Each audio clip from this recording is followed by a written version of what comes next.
8. Ignition sequence has started. 6, 5, 4, 3, 2, 1, 0. We have commit and we have liftoff at 2:13. The Saturn V building up to 7.6 million pounds of thrust, and it is clear.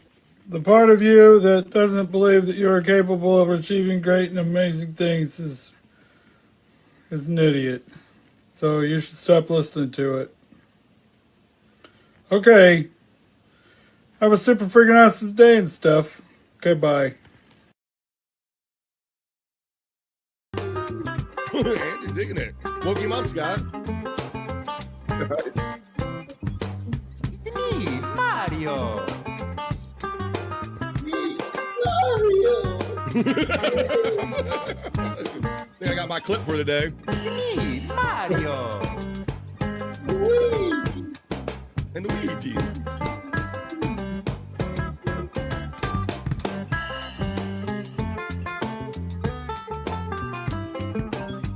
It's me, Mario.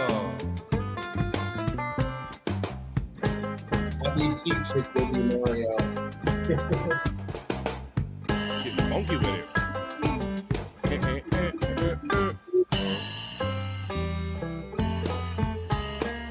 I would hire these guys.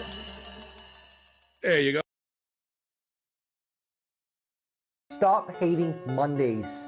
Be a professional and hate the whole week instead. I walk outside in the woods. I just walk outside in the woods. I be walking outside in the woods. I go to the woods and then I walk. After these messages, we'll be right back.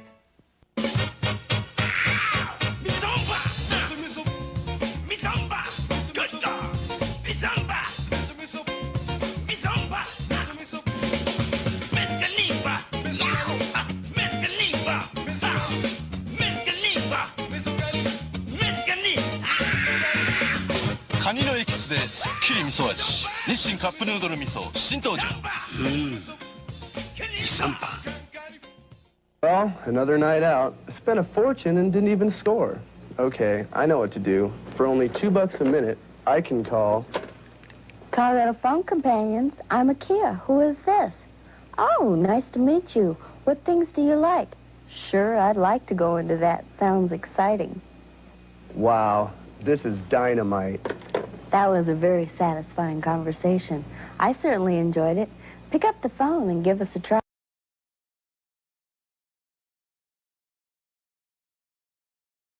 Are these your drugs? Look, Dad, it's Where not... did you get it? Dad, Answer me. Who taught you how to do this stuff? You, all right? I learned it by watching you. Parents who use drugs have children who use drugs. You know I'm bad, really, really bad. You know I'm bad, come on, you know.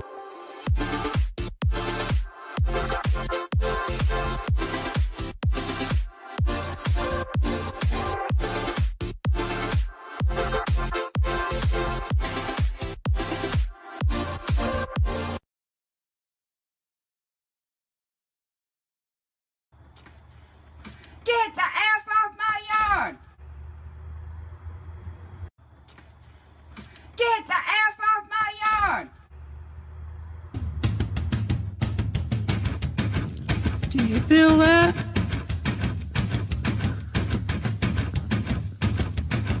Do you feel that? Oh, shit.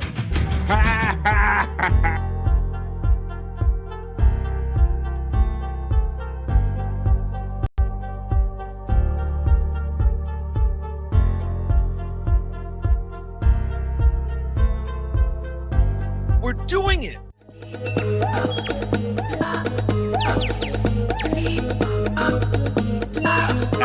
Jackie Mason. Fucking Bobby's fucking funny. Bobby Grant. I gotta give it to you.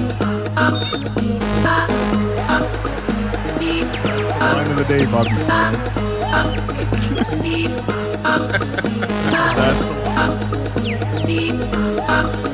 Super creative, super original. There's a show called The Vibe.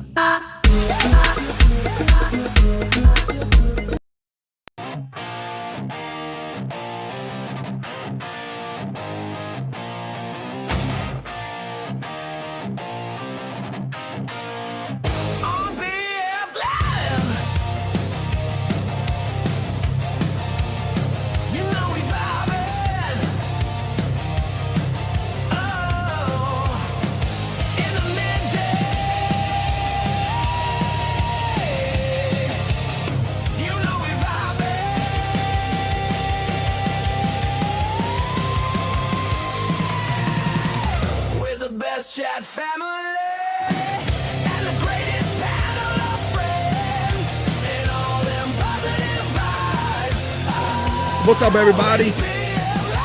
It is, in fact, BF Live. Welcome to Wednesday and welcome to BF Live Stream Show 361. How's everybody doing today? We're doing it. We're screwing it. We're having it. What's up? It is August 13th. It is Wednesday. It's the middle of the day. It is the middle of the week. I'm your host and friend, BF Bobby Fran. I'm going to hang out with you for the next 3 hours and let's have some fun together. Ooh, I see what I got on. Let me see if everybody else knows what I got on, because it's a special day today here on BF Live The Vibe, because we're just going to get the party started right here in this part of the day. And then later on, it's Wednesday. And so Wednesday, I always know now, as I got it written down in my mental calendar, as it's a In the Lounge Day with Bobby Nick. That's his fun music show that he'll probably be doing immediately following BF Live The Vibe, about 3:30 East or so. He has a little buffer in there. He kind of builds up the songs over on YouTube, and then he rolls over to Rumble exclusive for The Lounge. We'll get into that and talk about all that later, because he's backstage right now. So at least one of my friends are backstage, and he is the very one that's backstage. So I'm going to bring him in now without any further ado. He's my friend. He's yours. He's from the Great White North. He's with us. He's Bobby Nick. Boom! Deep butt cheeks, everyone. I got deep butt cheeks. Deep butt cheeks on a Wednesday. It's a Deep Butt Cheek Wednesday in the big city. Bobby Nick, 13th. It's not Friday the 13th. It's August the 13th already, buddy. How you doing today? Not too bad. Not too bad. Unfortunately, I won't be doing In the Lounge today. Oh, I do have something else to do, but I do appreciate you wearing the shirt, man. That's awesome. Oh, you see, I knew. See, I told you it was In the Lounge Wednesday when I was deciding on what one of my shirts to wear. It occurred to me that today was typically Wednesday. Always means In the Lounge with Bobby Nick. You got some personal business to take care of? Got something to do? Whatever? Yeah, I do. Well, little family stuff, but that's okay. All right. Well, it's probably good that it's probably good that everybody knows that. I'm sure Spawn's going to be terribly disappointed, because Spawn loves him some Lounge, and he loves doing those big write-ups that you're nice enough to read. It's a lot of fun over there. Maybe we'll have to wait till next Saturday, this coming up Saturday, huh? Maybe that'll be the next time you do the Lounge. I will be back Saturday, 2 p.m. Eastern. Yeah. Awesome. Very good, man. Well, I'm glad you're here on a Wednesday for positive vibes. I watched a little bit of Perry last night. Perry, last night was Bob's birthday, so we'll say that one more time. Yeah. Happy birthday, Bob. Bob Levy's birthday, and it was a banger. We'll do some Perry talk later, and I'll show you a couple clips they have up on Twitter X about Perry, and then I'll show you a particular screenshot that I caught, because Perry was having difficulties yesterday with his Reseda internet. He was freezing in certain positions and all, and I have one of those positions that he froze in. That's kind of comical. I'll share with you when we get to a little Perry talk today. But yesterday during the show, Bob, I noticed that girl from What's Happening died, that 70s sitcom. You know, little smart ass sister. Dee or whatever, D. You know, I don't think we ever got that in Canada, because I don't remember it. Did you not? It was like, come on the heels of like Good Times and all. I was quite young then. I remember all the other stuff, but I don't remember. Right, you remember hey and all that kind of stuff, all the kind of the colloquialisms that went along with it. But the young sassy sister, for those of you who know the 70s, mid-70s series What's Happening, during the show yesterday, it was announced that she died, and I didn't want to rush in and do I typically do a celebrity death report when a celebrity of note passes away. So I didn't want to just abruptly stop the show, but I'll start off the news today. What news, you say? Don't worry, because it's not the serious news. We do the Vibe other news, or the not so serious news here on BF Live The Vibe. And I got a couple stories that we're going to talk about today. I didn't put them up as part of my thumbnail, but today we're going to talk about how there was a great white shark sighting outside the coast of the Maine beaches. We're going to talk about those Labubu dolls. They're very famous, these viral clip-on dolls, little baby dolls that they have little hooks. You see people with them on their bags. The youngins, of course, Bobby Nick, not anything that we roll in, but I did a report on them like about a month ago, talking about how they're so rare and hard to get a hold of that they're almost like a black market kind of item. And I have a report about a $30,000 bust that happened involving these Labubu items that are hard to get. It's like big crime. I also have some sexy photos of I guess what is his name? Yeezy's ex-wife or whatever. I couldn't pull Kanye West all of a sudden. Yeah, that Bianca Sensory, she kind of did a photo shoot, and she's not bad to look at, so we'll look at those pictures. And then I also have a story about a man who went hiking in Pakistan, and he was missing for 28 years, and his body was discovered in a certain way. We'll get into all that when we get into the Vibe other news. That's what we're going to do. We're going to do the other news. We can always check the National Day calendar. I know there's at least 1 or 2 items on the National Day calendar. It is Wednesday, so we'll have to see what the stars have in mind for us, right? Because we'll have to do the Soulful Horoscope Readings. I didn't even write that down. The Rock You Like a Horoscope, I didn't even write that down on my sheet. That's a regular Wednesday jam. But we'll see what fun we can get into in the next 3 hours, Bob. What do you say, buddy? Let's do it. It's Wednesday. We're having it. We're doing it. We're doing it. We're going to open up this show the way we always do with the opening chat family check-in, folks. So hello to all my lurkers and workers out there. This is BF Live The Vibe. This is our midday hangout. 3 hours of positive vibes. I'll bring you news. Hey, sometimes there's a little bit of weather in there, current events. We're going to start you off with a celebrity death report, a little bit of this, a little bit of that. Matter of fact, we'll have to see if we can get sexy later, if we have enough ladies show up to deem it. We have our sexy segments. I got a whole sheet full of stuff written down here. I got internet Shyt. I have all kind of fun stuff. I even have my coffee left over, Bobby Nick. You're not much of a coffee drinker. You're always drinking the water and things of this nature. Yeah, right? that's my thing, water. Yeah. Well, I did get up a little later than normal today, Bobby Nick, so that might be explained while I'm still sipping mine. Some mornings I just have these slow mornings where I just don't pound it down fast enough. Huh, that's what she said. Yeah, but I just don't. I drink it faster on some mornings than others. So I'm having like a slow kind of Wednesday morning. But what kind of Wednesday, Bob, am I having here on BF Live The Vibe? What do we know about BF Live The Vibe on Wednesday? It's a whack-a-go. Yeah, Bobby Nick knows it's whack-a-go Wednesday. Thank you, folks. Oh, let's whack-a-go, motherfuckers. It's my one day where I put my shame aside and I ask you if you can contribute super chats or memberships or any way you can contribute to keep this thing going as long as we can. It's a whack-a-go Wednesday. So I take everything. We take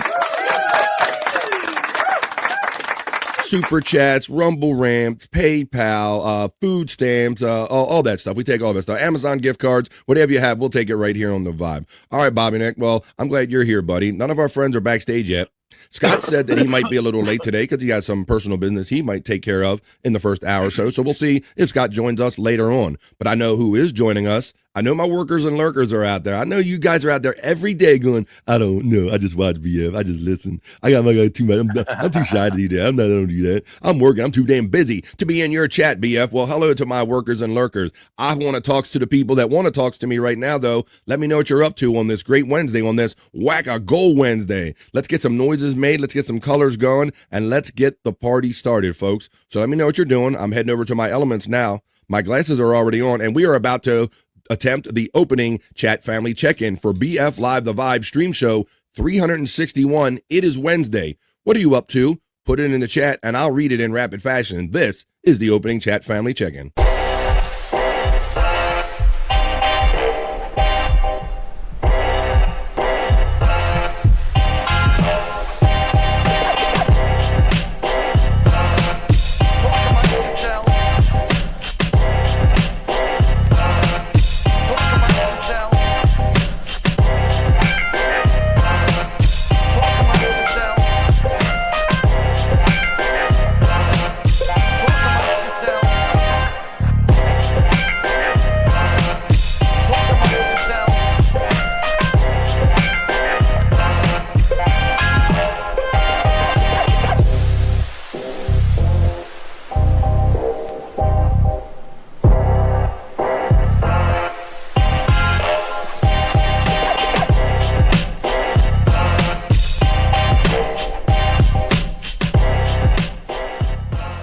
Amongst yourselves.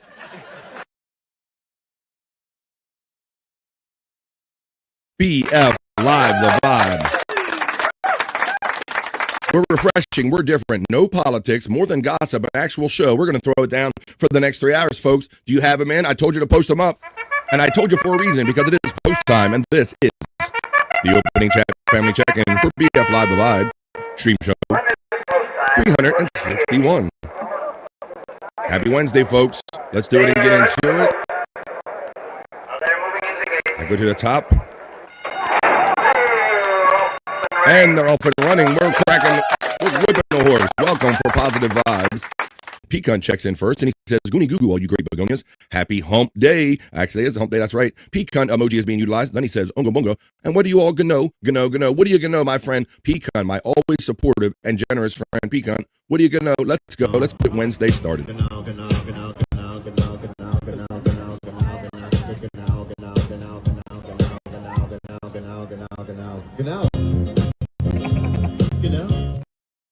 Then I want to thank Pecan for helping me to my Wackago Wednesday goal with a $2 super chat that says, oh shit, we're doing it and we're having it. Fuck yeah. And to Cal.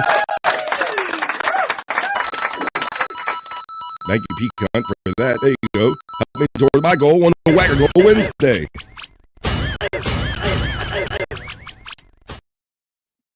Let's keep it going. Thank you, Pecan. I really appreciate that, my friend. Let's see. Then Pecan checks in. He represents me as a member right here. He supports me with a monthly membership, and that's how he utilized all of those emojis right there. The armchair comic emoji. The newest emoji I have with me in the AI doll configuration. There's Andrew. There's Bobby Nick. There's Wendy Pack in a wrestling outfit. There's Tammy and Scott. There's Pecan, Juicy Man Meat, Perry emoji. So many fun emojis you can have fun with in the chat here. Pecan then gives a membership. Thank you, Pecan, for being a member defender. Let's see who called that one. Thank you, Pecan, for helping me towards my goal. Being a member defender on a Wackago Wednesday.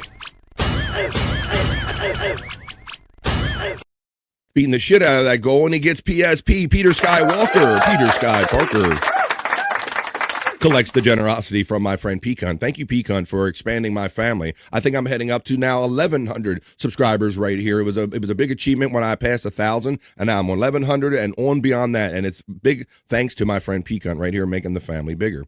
Then Pecan utilizes his very own emoji right here because he not only supports me with a monthly membership, but he's the one that creates all these fun wrestling matches in our community that we have fun with.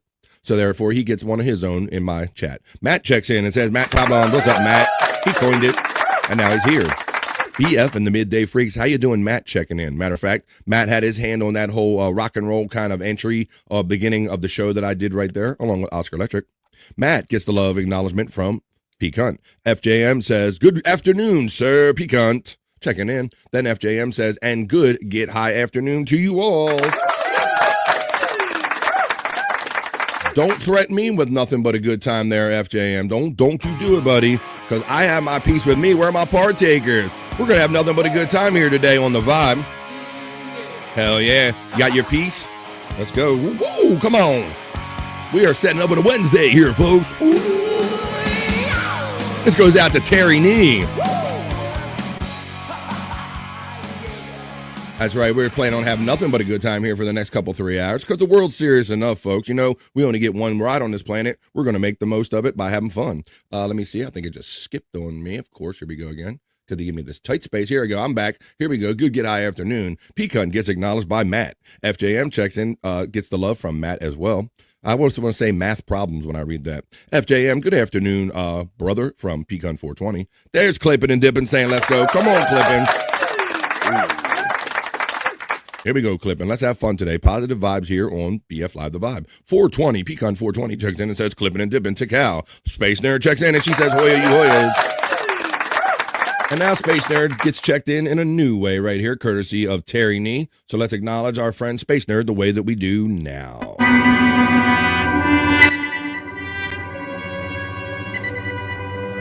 Until now, our mission has been that of space law regulation, contact with Earth colonies, and investigation of alien life.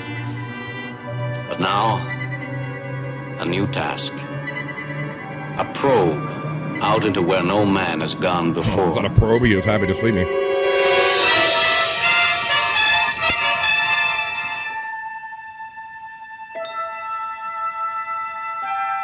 Space.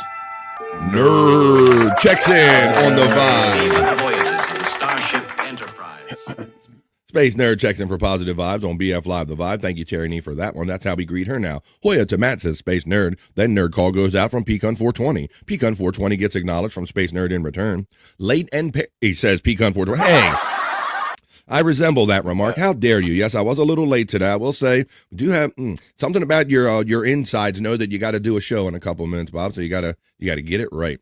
Matt checks in and says, Hoya to the Space Nerd. Pecan gets acknowledged from Clippin' and Dippin'. Whack a goal. Come on, help me, guys. Whack that goal. Come on, Clippin'. That's right, my buddy. That's right.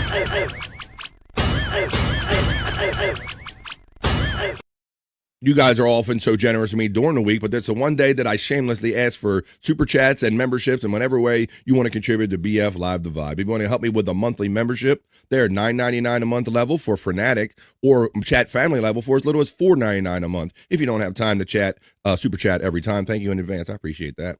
That's my Wackago Wednesday, clipping and dipping, checking in. Let's see. Stream Elements bots lets me know that it wants to work today. Spawn says, good day to you, BF. Hope all is well. Hey, Spawn.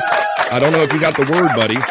Do you want to break it to him, Bobby Nick? I don't know if he might come better from you today about what's not happening today. I actually messaged him already. Did you? You already took care of this because Spawn, you knew that if you put that announcement out there without him knowing, he was going to be heartbroken, right? Yeah. Hearing it in chat. Yeah. Well, there you go, Spawn. I'm glad you got the bad news broken to you gently that Bobby Nick, he can't do a lounge today, but you know he'll be there for you for the next one. We're doing good, Spawn. Thank you, buddy. Hello, sir, Spawn, says Space Nerd. Spawn gets love in La Jolla from Pecan 420. Space Nerd, good afternoon, says Spawn. There's the Shawnee Zone. I used to work with Shawnee. He was high register. Not high register Shawnee. What is it? It's not high register Shawnee. He told me what it was. He said, It's Shawnee. it's just Shawnee. He's starting up the Shawnee Zone show over there. You can go help him out by giving him a free subscribe over there on his YouTube channel. It's absolutely free. Pecan 420 gets acknowledged by Spawn. Matt acknowledges Spawn. Spawn says hello to Matt in return. I made sure that's a fresh link in the Discord for 100 Proof Podcasting. There's Scott Fitzpatrick links if you want to follow him. Good morning, Bobby Fran. I say good morning to you, Space Nerd. I'm slow finishing my coffee this morning there, Space Nerd. Bobby Nick, you get the cigarettes up from Matt. Smoke them if you got them. Deep butt cheeks to you, sir. Scott isn't here, so I will attempt this. Oh, nowhere near as bad. No, as good as Scott. Oh, my God. Scott scares the neighbors with that when he does it outdoors. Maybe Scott will be along later after he takes care of some personal business. Thank you, Pete Cunt. Let's see. Nightbots are running. I'll go past them. And Don checks in, and he says... Hey now. What's up, Don? Checking in. I did that with one cup of coffee in the other hand. How you doing, Don? Hey now, Don, says our friend Pecan. Hey now. Yeah, I'm bragging about myself, Bob. I'm like one-handed over perfect. Let's see. Jim Fanning, I had to be at the ready for my friend Don coming in with his hey now all the time. Hey now. Matt getting love from FJM. Nerd gets the call from FJM. Wavy Gravy G checks in.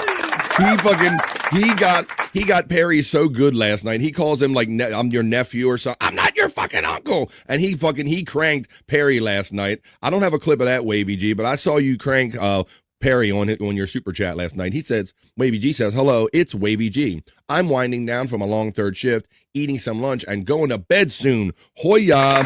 We always catch him in that weird time. I remember when I worked third shift, sometimes it was all I wanted to do to come in just to make it home and crash into a bed. And then there's other times where I had all of this like weird, crazy energy and I just wanted to stay up longer. And I'm doing like, your body not to sleep at some point before you go back to work. Hello, my hardworking friend, Wavy G checks in for positive vibes. Wavy G, Hoya from our friend P Cunt. There's 100 Proof Podcasting again. Jim checks in and says, water damaged hard line. You talking about me? You talking about yourself? I'm not sure there, buddy. Water damaged hard line. Let's see. Hoya Jim, says our friend, Space Nerd. Jim is throwing out the emojis out there. Don gets the love. Don from Space Nerd. Where is, look at this, there's the Prop Master 69 checks in with his wrench and his name. What's up, buddy? Yeah. That's weird that he uses that one. It's always like Scott or something, right? I think that's just his at, right? So yeah. Oh, that's right. That's right. It's full. That's right. It's full. Man, I haven't seen what since he put his at in there. How you doing, nerd? Yeah, you Scott's know, out there. Yes. It's weird because neither the No Filter channel have the at thing yet, or my channel. I've noticed that some other channels still don't have it yet, Bobby Nick. And for whatever reason, you know that YouTube just indiscriminately like rolls these things out. I don't think there's any rhyme or reason to it because I ended up with the whole XP ranking in mind before a lot of you guys did too. Yeah. But you know, it was really weird. Like about a month or maybe even 2 ago, they started implementing this at thing, and I was watching a show, and they had it, and then it rolled back right in the middle of the show. Yeah, they literally don't know what they're doing. They admitted that they kind of did this on a kind of a rollout, like a beta thing, but I think they are. You can see they're adding it to more and more channels every day, every week. hit the like button, ask pcunt-420. I hope you do. I know you guys like me because you show up like every day, but let all these services where you're enjoying the show, let them know that too. Space Nerd's having fun with her rocket emojis and space emojis. Scott, Hoya, the prop master. Hoya, prop master, and you're getting the love in the chat anyway. Scott's taking care of some business. He might join us later if he can. Just a Guess says he's 14, but you're number one, Just a Guess. We're wrapping up the opening chat family check-in with all of our friends new and old, and then I'm going to go over to my news desk and present you a few news stories that we'll have fun with, talking at length in the Vibe Other News. What's up, Justa? Just a Guess, Hoya, and red finger number one emojis from Peacunt. Peacunt gets acknowledged from our friend Just a Guess in return. There's the Nightbot running all of our friends' bots. You see him. F the at. What? F the at symbol? Peacunt don't like the at thing, huh? Yeah, and then now, I guess if you want your name to show up a certain way, now you basically have to go in there and change your at. Like, I'm debating if I should change mine to at BF Live the Vibe or not, right? Yeah, you should. I'm lucky because mine is at Bobby Nick 1978. Yeah, your name, your show, it's everything and all. But yeah, I don't have to change anything. YouTube sucks, says Space Nerd.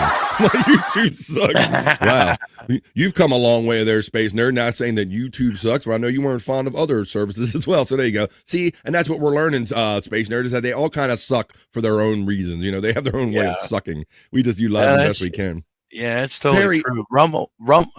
Rumble kind of sucks as well, but. Right, they all suck for their own reasons. Yeah. That's what I have found on this. Like, there's not one that's superior for every reason over another. Wavy G checks in and says, Perry is my beloved uncle. He kisses me whenever we get together. I love him. He was denying that shit. Shut the fuck up. He was denying that shit last night, Wavy G. I'm not your fucking uncle. You're my nephew. Oh my God, he lost his shit last night. I'll have a couple. Let's see. They do all suck in their own way, BF. Exactly, just like human beings, Space Nerd. And what other better to chat to leave off with an opening chat family check-in than describing how they all suck in their own way, BF, even other human beings sometimes. Well, that's why we try to gather here every day, Monday through Friday, maybe with some humans that don't suck as much as some others and have fun and positive vibes. We just did it right there with the opening chat family check-in, and now we're going to get on with the show.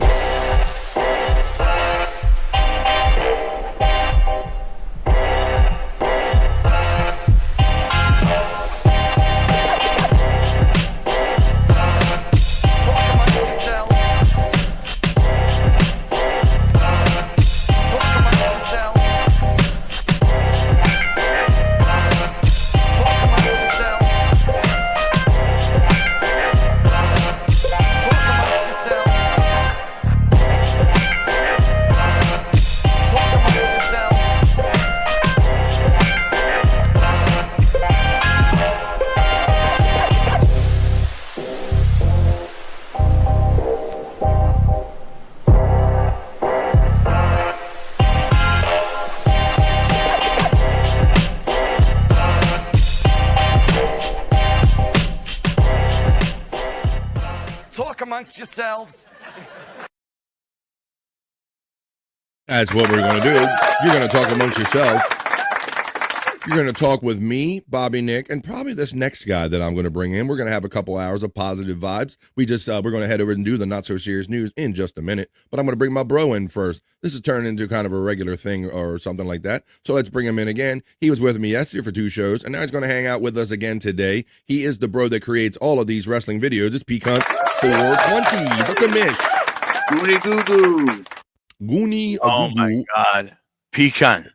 I have to totally apologize to you. I'm so sorry that I haven't done a late night. Did you put up any videos last night? No, I didn't. Oh, fuck, he's following your vibe, if you will, Bobby Nick. Yeah, I haven't done any show. I haven't done a late night in like 3 days. So yeah. All right. Well, maybe what's up? But you're not. Are you creating them and not letting them pile up, or what? What's the now that Bobby Nick's not doing as fast in the last couple of days? What is your method, Peacunt? Well, you kind of mentioned it. You kind of mentioned it. I've been piling up some matches. That way, I'll have some, set ready to go. I was wondering if you were waiting and then going to start matches again, or if you're piling them up. He's piling them up, but you don't have to wait. you do not have to wait for Bobby Nick. It's a fun way to watch them when you see them for the first time and Bobby Nick premieres them and co-streams them. It's fun because Bobby Nick will sit there and do some fun play-by-play as party style on Late Night with Bobby Nick. But if you want to see any of these matches anytime you want to, just like with all of our friends on here, there are links running in the chat for Peacunt 420, Bobby Nick, Andrew, and Scott Fitzpatrick, and all the alike. So how you doing today? It's been a long day. We did 2 shows yesterday, Peacunt. Yep, we sure did. 2 shows. We did the damn thing. I didn't wake up as motivated today, buddy. It was a regular day. Today I woke up, like yesterday I woke up on the earlier side of things and ready to go. And today I was like dragging a little ass, kind of forcing myself to get out of bed today. So I could dial that in and we could have that work on the days we needed to the best, Peacunt, right? Oh, yeah. I enjoyed yesterday morning. It was pretty cool. Well, good, man. It was a different kind of show. So anybody that didn't join us yesterday, don't know what we're talking about. Every now and then, if I wake up and I'm bright-eyed and bushy-tailed, as the saying goes, and I'm motivated to do it, I'll get on and I'll do a surprise wake and bake. And so I did that yesterday. And right as I was setting it up, Peacunt 420 was right up in my DM saying, hey, BF, about the regular show, I'll come on today. He joined me for both shows yesterday. So if you're a member here on the Vibe, or if you're curious about the wake and bake with BF Live, you got to be a member here on the Vibe for low as $4.99 a month. You can see that because I took that show members only. Come on. Good morning, Peacunt, says Wavy G checking in. What's up, Wavy G? Holy shit! Can you guys hear that? No. Oh, okay, good. My lawnmower dude is mowing my lawn, and he's right in front of the house here. It's not making it through. It's fucking loud to me. Is it? Hola, everyone, says Gimme Bezos checking in. I'm glad we're not hearing it there, Bobby Nick. I know it is distracting. Hey, Brian Kowalczyk snuck in here after I finished the opening chat family check. That was right after they said they all do suck. Then right here, Brian Kowalczyk checked in. How you doing, Brian? It's good to see you in here every day. Andrew's not with us here yet today. Good morning, Peacunt. Let's see. Gimme Bezos. Hola from Peacunt 420. Gimme Bezos, say hi to your dog. All right, well, I'm gonna show you a fun little video here. I've been talking about the summer is kind of it's in full effect right now. Today is August 13th, and I say that mostly for my people that have seasons, because I know some of you are in like Florida and areas that have never kind of experienced like the full effect of the seasons. But up here, I'm talking about my seasonal people. It is August 13th. It is Wednesday. So get your summer in before we end up in the fall and get to the cold weather. So lots of people are traveling, and some people go all over the place. And then when they come back, sometimes they just got to bring anything they can back in their carry-on, guys. But Peacunt, and guys, let me know if you've ever seen anybody try to bring this through TSA security. Watch what this guy tries to bring home. This is another red flag. Why would you carry an engine block in your bag? An engine block, Peacunt. So this guy went to Japan, apparently. I guess he didn't want to pay the shipping for, he needed an engine block or some parts or something like that. So he just kind of put it, I would have never thought, like, I don't even put a laptop in my carry-on because it's too much trouble. So I'm definitely not doing this. But, I mean, not for nothing. Looks kind of suspicious. You couldn't find any. What is this guy in like, New Jersey airport? Hey, not for nothing, asshole, but this looks like something, you fucknut over here. What is this, like a Jersey airport or something? Hey. Fight to ship something like this here. I gotta carry it all the way over to the X-ray. I gotta carry it. Yeah. Look at the Gino said, I don't see anything wrong with that. You know, it's got plenty. Ask this Guido son of a bitch working TSA over here. Hey, asshole, why you busting my chops over a fucking engine block? I gotta carry it over to the special scanner, you asshole. Small spaces to conceal things. I want to see what's in it. Go ahead, turn that thing on. And notice, Electric Head Gino, also that this airport, this doesn't look busy where there's 100 people behind him. This looks like he's early morning. He's like the only guy in the airport. This would bother me if I was behind this asshole. The only thing that tells me he's a race car driver is his word and one bag that has coverall in it. But I don't see anything else related to race car driving. And he brings this. Who carries this around in that bag? Does that look normal? See the valves, those are valves, looks like a piston. But I don't see any orange, so there's nothing low density in there. All right, I got it. It's got to be 80 I gotta pounds. hump this How piece much of this shit weigh? back over here. I remember. You still got me on why you would actually bring that in. Because this looks like it's too new. Yep, it is. And there you go, guys. So some people, I guess if it ain't on the list of stuff you can't carry on there, Pecan, I guess people are going to try it, right, buddy? Yep. All right. It's an IROC engine, Don. We got a Motorhead in here to describe that one. Electric Head Gino got his going, right? Electric Gino. Electric Gino. He supports me with a membership right here on the Vibe. He's a member defender. And Don checks in saying IROC engine. All right. Well, I've never seen anything quite like that make it through custom. Like I said, I went through recently, and the one dude kind of threw me off because he's like, no, you don't have to take your shoes off no more. I'm like, what do you mean? We've been taking our shoes off since like 9/11 and shit. Now, all of a sudden, I got this guy telling me, I thought he was like a replacement where like a mobster like knocked the real guy over there. No, you can do whatever you want. Just get on the plane, like whatever. Now, Gimme Bezos makes the great argument. That's my emotional support engine block. Now try to tell me that I can't take it on the plane. Gimme Bezos got all the bases covered if they weren't going to let you through customs with that one. That's my emotional. Maybe this is Perry's gumball jersey thing. Shut the fuck up. Oh my God, he's supposed to be out there today watching the what is like to the old Cannonball Run movie, or I used to call it the Gumball Rally or something like that. But they were calling it like the bubblegum race or the gumball races, anything just to like knock it down last night, Pecan. Yeah, I watched it last night. I saw Perry very late read one of your super chats. Were you up when he read it? Yeah, I seen it. Did you? Yeah. I don't even know what you guys are talking about anymore. What were you razzing him about? I'm trying to remember here. Well, he was wearing a McDonald's shirt, and I asked him if he was the gay hamburglar. Oh yeah, that's right. Let's see. I don't even know what you guys are talking about anymore. Let's see. Hey, what's up? What's up, Clippin'? We're doing all right over here. There he goes, Bobby Nate. I went through customs with a bag of seaweed snacks and got questioned. Exactly. You know, we had an experience with customs, guys, where my youngest daughter, she likes all these like furry little animal squishy things or whatever that you kind of hold and for comfort or whatever. She literally just got one for like her birthday or something. So I knew that we didn't put nothing in it, and we didn't have time to like cut open a seam and put anything in it. But she got like spotted or put out to the side because of this because there was some kind of weird structure about it or something. So yeah, you got people getting pulled over for stuffed animals and people bringing engine blocks to airports. But that's how it goes. All right. Well, we're having fun here on a Wackago Wednesday so far, but we're not done having fun. We're just going to get the fun started. I'm going to make my way up here, scroll up to the top. I'm going to do the BF Live other news, or not so serious news. Like I say, we call it the other news. And I will start off with the celebrity death report because that girl, Danielle Spencer, she was known as Dee, the little sassy little sister. Well, it was reported that she died like right as I was kind of wrapping up yesterday's show. So I didn't want to interrupt the show with a proper celebrity report, but I will start one when I make my way over to my news desk and we get into the BF Live, the Vibe, other news. Let's do that.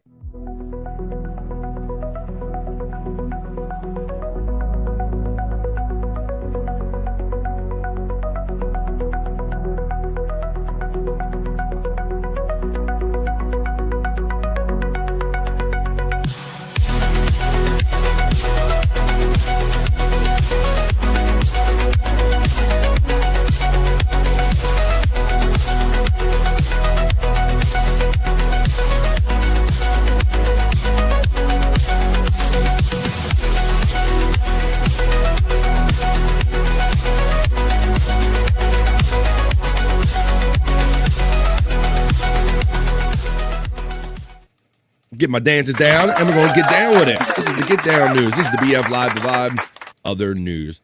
But I will start off, like I said, we're going to cover this little, wait a minute. R.I.P. Christina Applegate again. Shut the fuck up. I don't know. That girl's been through it. We know that I think she's been diagnosed with MS. I think she's had mastectomies and everything, but I don't know if she's gone yet, but I guess I wouldn't be surprised by that.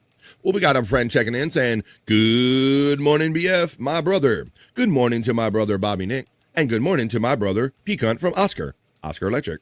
Hell yeah, bro. Oscar. Our enthusiastic friend is checking in for Wednesday Positive Vibes. And we're going to start. I will start off this. Let's do a little celebrity death report, guys, because we know death is the great equalizer. It comes for us all eventually. So we will start off with our celebrity death report.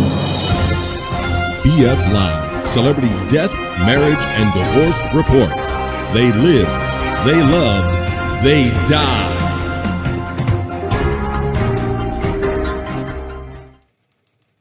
Here we go. I'll let you know on our Celebrity Death Report that Danielle Spencer, What's Happening child star, dies at the age of 60. Dr. D, our brilliant, loving, positive, pragmatic warrior, without fail, has finally found her release from the clutches of this world and a body. Haywood Nelson wrote, as she played her little brother right here. I'll read about this and I'll run like a clip or two to kind of fill in the blanks for people that are like, I kind of heard about this person, but maybe you didn't put the name with the person. It does say, Danielle Spencer, who was best known for playing the role of Dee Thomas on What's Happening, has died at age 60. Spencer died on August 11th, according to an Instagram post from her former What's Happening co-star, Haywood Nelson. That's a name for your ass right there. Haywood. That's a country-ass name. Right? Go ahead, Haywood. Brilliance. It comes in a great many forms. We all have them, and we all have this families. Dr. Danielle Spencer wrote, it says, who shared Nelson. There you go. Who played Dwayne Nelson. So there she is right there on the couch right there. She played the sassy little sister. There's what's it, Rerun and all that. Raj and Rerun. There was her older brother, Raj, and all that. But there you go. That's what she looked like there. But I'll play a clip of her. But yeah, this was like an early sitcom star. And the biggest thing about this sitcom is that it was somebody that was from the Norman Lear kind of camp. Norman Lear famously did like kind of racial comedies before anyone really would present black people on television in like domestic situations. And What's Happening was like the first to like kind of feature like teens and talk about like teen angst in the black community, you know. So it was kind of a prolific show for that reason. I'll show you a clip of her kind of doing her thing. Her little sassiness, a little quick news report, and then we'll get on with some other stuff in here. But we're acknowledging the Celebrity Death Report of Danielle Spencer, dead at the age of 60. She was the former child star from What's Happening, the sassy sister D. Someone called for a cosmetic order. Is there a lady here? Well, what do I look like, Rosie Greer? Former child star Danielle Spencer has died at the age of... She always had the sassy line. You know, I was quite on the young side when this came out, but she always had that smart ass flip sassy line, Peacunt. Oh yeah, I was actually a fan of What's Happening. Oh yeah, it's a fun show, man. You and then it ended up being like a spinoff, which was What's Happening Now. Oh, wow, man. You're a deeper cut guy than me. I remember hearing about that, but I can't say I remember too much about watching it. But I definitely remember D always coming in and like delivering the line and just smacking everybody over the head with the funny line again. Here we go. Call for a cosmetic order. Is there a lady here? Well, what do I look like, Rosie Greer? Former child star Danielle Spencer has died at the age of 60 after a battle with breast cancer. The actress played the character Raj's smart and sassy little sister, Dee Thomas, on the sitcom What's Happening for 3 seasons beginning in 1976. She left Hollywood and became a veterinarian. Spencer's friend and former What's Happening co-star Haywood Nelson shared the news in an Instagram post today, writing, "We have lost a daughter, sister, family member, What's Happening cast member, veterinarian, animal rights proponent and healer, and cancer heroine. Our Shiro." Oh. There you go. So that's our Celebrity Death Report starting out with. Before she gets too far away, because I know she's a busy lady, the lovely Donna G checks in and says, good afternoon to me and have a great show, boys. Thank you to the lovely Donna G. You guys are always sneaking in and out here when I'm kind of making transitions and doing special reports and stuff. So welcome, Donna G. And let me wrap this special report up. That was our Celebrity Death Report. Danielle Spence, dead at the age of 60, former child star from What's Happening, now on with the Vibe Other News. That was just a Celebrity Death Report. BF Live, Celebrity Death, Marriage, and Divorce Report. They lived, they loved, they died.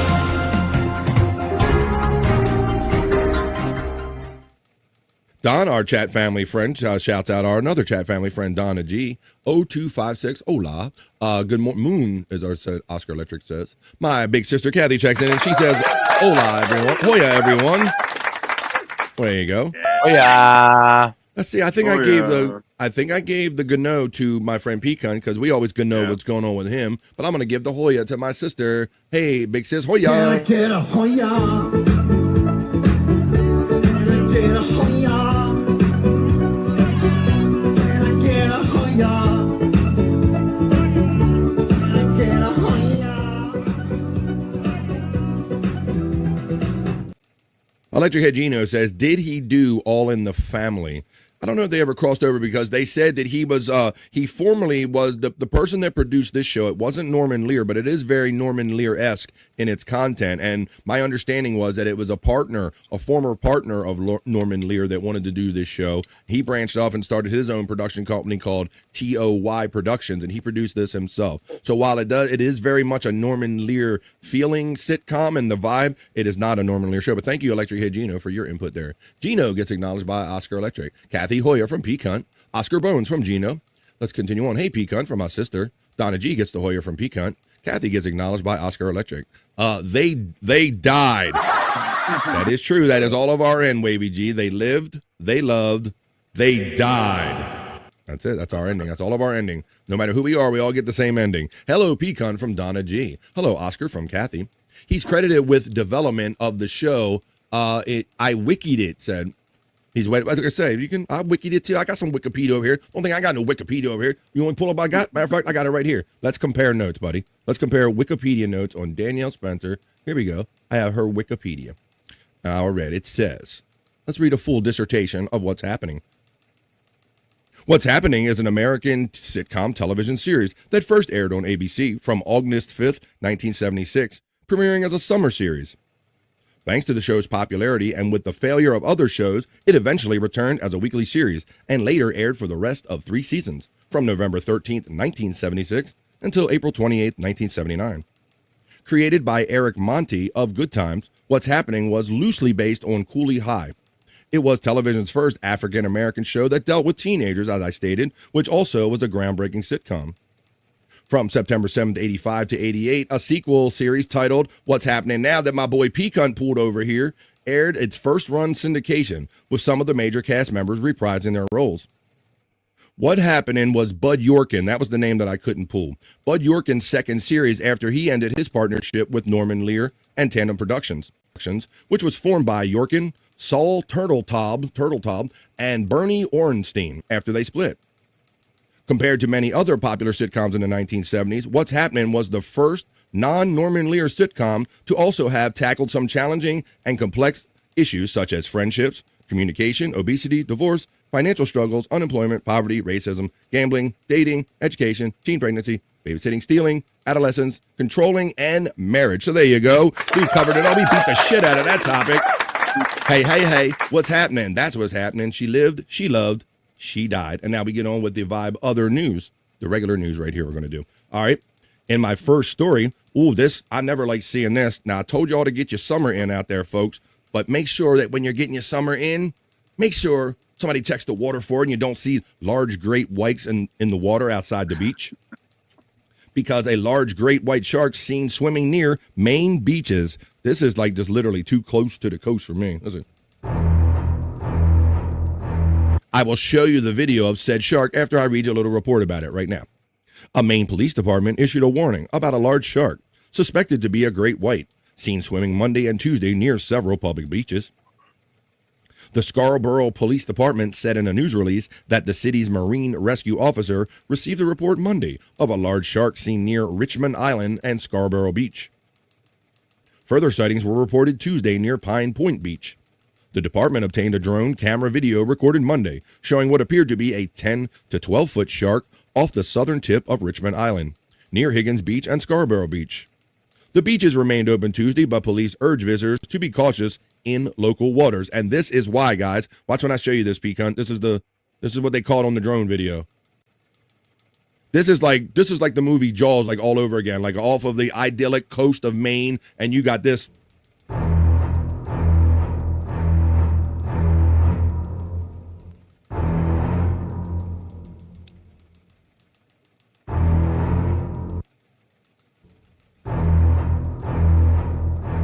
There it is right there. Look at that sumbitch. He just like hanging out just wow. Look at that, Bob. And and they're not, he didn't look like he was like on his way anywhere. It's like he's just like kind of just like chilling. Right, like he's like hanging, like loitering or something. Yeah. Normally I thought they would kind of be I'm just like, just please carry your ass on wherever you go and just keep on. And then I paddleboard a lot, Bobby Nick, and I get in these bay waters that are kind of, the ocean's close enough that one of these suckers could, It's scary. That's why Bobby Nick don't fuck with the water, right? That's right. Things will. My wiki sucks. How dare Get in there and you get in there and things will bite you. We'll have a what? That's a big one. We'll have a wiki off. We'll compare wikis. We'll come on here and compare wikis. Look at that big son of a bitch, man. That is Jaws for your ass right there, off of an idyllic coastline, and he just out there just waiting to eat mofos. So there you go. That's the drone footage. I would in a cage. Despite all your rage, you are still just a nerd in a cage, aren't you? How about that? That's a big one. Oh, that's what she said, number one. But there you go. That's what it looks like. Drone footage of a great white lurking off of Maine beaches. A 12 to 14 foot great white shark. That's why when I go to the shore, I typically don't go in anything past knee deep, and I still a little worried about that peak hunt because you got those little sand sharks that swim by on the shallow sides of the ocean. I don't know if you're familiar with that, but they do. Yeah, I know what you're talking about. Oh, you ain't gonna catch me in the damn water either. Yeah, no. Hammerhead's going after a guy in a kayak. Yeah, bro. Like, we've seen all these crazy videos. I'd swim with sharks in a cage, fixed it. There you go. We knew what you meant, but I still ain't doing that. Electric Head Gino says, WTF, that means what the fuck? What the fuck's, sharks can't take vacations. Exactly. Yeah, what the fuck are they doing? Yeah, well, you know, shark on vacation. All right, there you go, Electric Head Gino. That was our story in our first regular story in the Vibe Other News. Now, I teased this story. You know, I like to be hip and cool. I like to see what the kiddies are still up to. And what the kids and all the young ones are up to is these collectible Labubus, peak hunt. I don't know if you were around. I did this story about a month ago talking about how they can't make these things fast enough. And people are paying thousands of dollars for these little trinkets that they click on their little bags and stuff. You remember these little things? Yeah, I know about it because where I work at, they're actually getting involved with it. Wow. In what way? I don't know. They're starting a thing, I guess, this week about it. I don't know too much about it, but I know that it's all about it, though. They're trying to get some Labubu game going on right there. Well, let me pause this and I'll show you because I had a feeling that much like I know that there's a big like olive oil trade, which seems kind of odd because apparently you get that extra virgin olive oil. It can be quite expensive, and people are like taking lesser olive oil and selling it on the black market as like regular grade. So there's like black market involved in olive oil, and there's black market involved in these Labubu dolls. Chino police said that they recovered $30,000 worth of highly sought-after Labubu dolls that were stolen from a warehouse. The Labubus were stolen in multiple trips over several days, Chino police said. Officers served a search warrant at a home in Upland and recovered 14 boxes of stolen merchandise, along with the evidence indicating the items were about to be resold and shipped across the country. There's the video of it. I'll show it to you in a second. The items have since been returned to their rightful owner, Chino police said. Police said that one suspect attempted to flee, but ultimately surrendered and was taken into custody without incident. So there's the whole boxes of them. They did this over a period of time. And clipping and dipping is right, and I say this all the time. That is their house, the sharks. When you're in the water, that's their domain. You will never win. That's exactly right. And that's why I don't fucks with it, clipping and dipping, because I know that I'm outmatched. I can't run. I don't have a weapon. That's not my place to be. But in reading this Labubu story, it says, detective recently investigated a burglary where suspects entered a warehouse and stole boxes containing highly sought-after Labubu collectible figures. These items, popular in pop culture and often sold for high prices online, were taken in multiple trips over several days. During the investigation, a search warrant was served at a residence in Upland. One suspect attempted to flee. We already read that. It says that they are valued at approximately $30,000. And look, that's all they are right here, Peak Hunt. Is these little pieces, these little shits. This is the latest toy craze happening out there. Have you heard of them? They're these little things called Labubus. Right. It's a little monster doll. It's a hot buy right now, but also hot, the counterfeits. Troubleshooter Diane Wilson here with the warning. I said earlier that I thought Labubu was what a French person said when they had a little sore. I got little Labubu. I got a Labubu. Thing that we all need to listen to if you're going to buy one for yourself. I know we're thinking you're crazy. Who's getting excited over these little monster dolls? But see, Clippin tried to tell Matt not to take those some bitches. Kid dolls, yes. And then the 90s, the Beanie Babies. Yes. So these are the Labubu boom, we're calling it. And who knew a little monster would be so popular? I'm happy I do not have these in my house yet, but they retail for about $30 $30. Matt says, oh shit, this happened in my neck of the woods. One recently sold online for 6 figures. The toys are so in demand, you need to watch out for the fakes. 6 figures, y'all. A monster doll with a toothy grin may not be appealing to you, but to kids, teens, and even young adults. Labubus are the it toy right now. They come in a variety of different colors, and one of the exciting parts about it is that you get to unbox them because you may not know exactly what it is or what color it is. But unfortunately, scammers are taking advantage of this and, trying to sell what they're claiming are real Labubus, but in fact, they are fake. Alyssa Parker with So yeah, that's about the fake ones, but I'm just letting you see what these little stupid Labubus, it's just anything that has value, P-Cunt, man. Like I said, olive oil, little stupid dollars. There you go. Don says, oh, I got this, so kiss my Labubu. Terry Nee checks in with his Spanish. He says, this seems El Stupido to me. Terry Nee checking in. All my international guys checking in. All right, Terry Nee, Don checking in. Well, I got another story for you guys. But yeah, it's amazing what we value and what people will steal in order for profit and all. Like, what are you in jail for, P-Cunt? Yo, man, I stole them Labubus, Holmes. I got caught on a Labubu racket. Like, everybody's up in there for drugs and like armed robbery. What did you do? I stole Labubus. I stole stuffed animals. That's what you're up in there for. That's like, what, dude? All right, they wouldn't believe you. All right, well, I was talking about that's like the premise to like a comedy jail scene, Absolutely, Bobby Nick. Yeah, I just thought about it, and I'm like, wait a minute, they arrested these guys. That means at some point they're up in prison going, what are you in for? What are you in for? I'm in for Labubu theft. Man, get your corny ass out of here with your Labubu theft.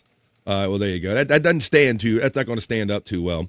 Well, everybody knows the famous rapper Kanye West, right, and all the stuff that he stirred up over the years. And most recently, he's kind of calmed down a little bit, and that's where you don't hear him popping off about everything that's going on in the media anymore.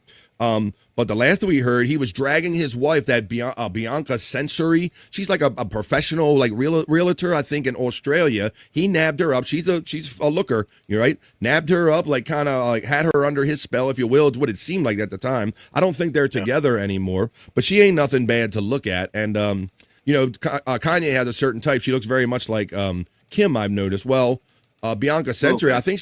Yeah, she broke away. She has that same like brunette look there, but yeah, she got her own things going on with her. Wait a minute, that's not her. But I will show you that Kanye's ex, she had to be a little bit of touch of the crazy P-Cut to be kind of associated with him. Don't you agree? Oh yeah, definitely. Because I mean, if you're like an educated like human being and you have a established businesswoman but you have this kind of edge that wants you to be with Kanye or something, I might say there's a little something off about you. But Bianca Sensory is trapped in a bubble in a new Instagram photo shoot. So look, this is why I say she looks like Kim a lot here. She don't have that big old ass though that Kim does. But there you go. There's some pictures right there. I'll show you a couple more pictures. She had to be hot as shit, and I don't mean in the attractive way. Bubble trouble. Bianca Sensory shared snaps from her latest photo shoot on Instagram Tuesday. And for once, it wasn't a see-through outfit turning heads. It was a giant transparent bubble. Yeah, because that was what Kanye was accused of, dragging her, like having her under his, like drugged or under his influence. And she was like wearing like no fucking clothes, showing up to these premieres and these red carpets and everything. It says that the Australian architect wore, I thought she was a realtor, but I knew it had something to do with houses, excuse me. The Australian architect wore a plunging silver bodysuit, which she previewed last week in mirror selfies shared on stories, along with matching metallic pumps. But that's all I'm thinking, P-Cunt, is he had to be lacking air and sweating her vagina off up in this thing. Man, she must have been making her own. But I ain't mad at it. Let me see. Can I pop your bubble, baby? I'm gonna burst your bubble, baby. It says she wore a silver halter, bodysuit, and pumps. I'm not mad at that. But you see, she got that hair. God damn. I bet it was sweaty. But there's like the whole retrospective right there. Her off-changing hair was styled dark and teased out with heavy bangs for a series of pics, which she posted individually for a total of more than a dozen snaps. Instagram commenters couldn't resist poking fun at her latest shoot, with quips ranging from hamster ball, final boss, to a gif of Ariana Grande, as Glenda the Witch in Wicked popping her floating bubble. Well, there you go. There's her without the bubble, guys. There you go. I ain't mad at it. But she's Australian, guys. So like you see, she doesn't actually have the ass and everything like Kim did, but she is definitely in that Kim ballpark. Don't you agree, Pecan? I don't know. She got them look.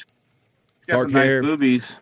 Breastises, boobies. Where's Don? Boobies. Rubber ball, rubber biscuit. Bow, bow, bow. Let's see. Here baba. Here baba. Here baba. It's Bianca Censori. Kanye's now former ex. She looked better with the bubble on. Hey, you look better with the bubble on you, bitch. Rubber balls. That was Reverend Wild Bill checking in saying that. How you doing at Rev Wild Bill? I saw you sneak in here, buddy. Woo, says our friend Clipping and Dipping having fun. Right, Bobby friend. There you go, buddy. Boobies. Nice and sweaty for lube. Bro, you got to get through the I know. It's the wrong thing to use as lube. Jesus. Well, sweet and sour, a little extra sour that day. Hey, bitch, you look better with the bubble. Oh, says our friend. All right. Well, my next story is about a yellow submarine. I think many of us remember the refrain from the Beatles song, "We all live in a yellow submarine." Well, somebody was trying to live in a yellow submarine, but not anymore.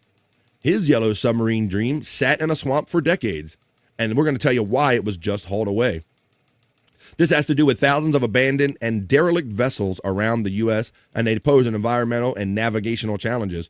But this is kind of a weird, quirky, of course. It's a Florida story. It starts out with a Florida man. We could do just a Florida man and then follow any story after this. But this story about a Florida man was his dream to build a 100-foot-long submarine, Bobby Nick. It has formally ended after workers hauled the giant steel tube out of the Keys mangrove swamp to be hacked up and recycled. Known locally as the Yellow Submarine, even though it had mostly rusted to a dirty red, the former piece of industrial equipment was the pipe dream of a Marathon resident who envisioned turning the windowless tube into an ecotourism attraction. But the man's efforts ran squarely into the old nautical saying, "A boat is a hole in the water that you throw money into." The vessel had been tucked in a canal on a tiny island called Boot Key since the late 1990s. The then owner told a reporter in 2008 that he'd rescued the steel vessel from a Chicago scrapyard and had it barged to the Keys where they found this, where he planned to renovate it into a powered submarine. He described floating around the erstwhile vessel on a homemade raft and predicted he was close to being finished. But 17 years later, contractors this week surrounded the rusting 100-ton tube with rigging and float bags so they could haul it ashore for recycling. The painstaking $195,000 removal of the vessel highlights the environmental and navigational challenges posed by thousands of other abandoned and derelict vessels around the United States, from Florida to Alaska and Minnesota to Oregon. I was just going to show you a picture of it because it says in 2008, the news article said the then owner discovered it would cost him $750,000 to get this vessel seaworthy. So it basically just sat and rusted. It was a yellow tube that kind of all the locals knew about. There's a picture of it, guys. You can see it was yellow. You can see like the kind of the pointy tip here. But this is just a derelict piece of metal. It was somebody's pipe dream to be a yellow submarine, but no more, because the government is floating these things out of here.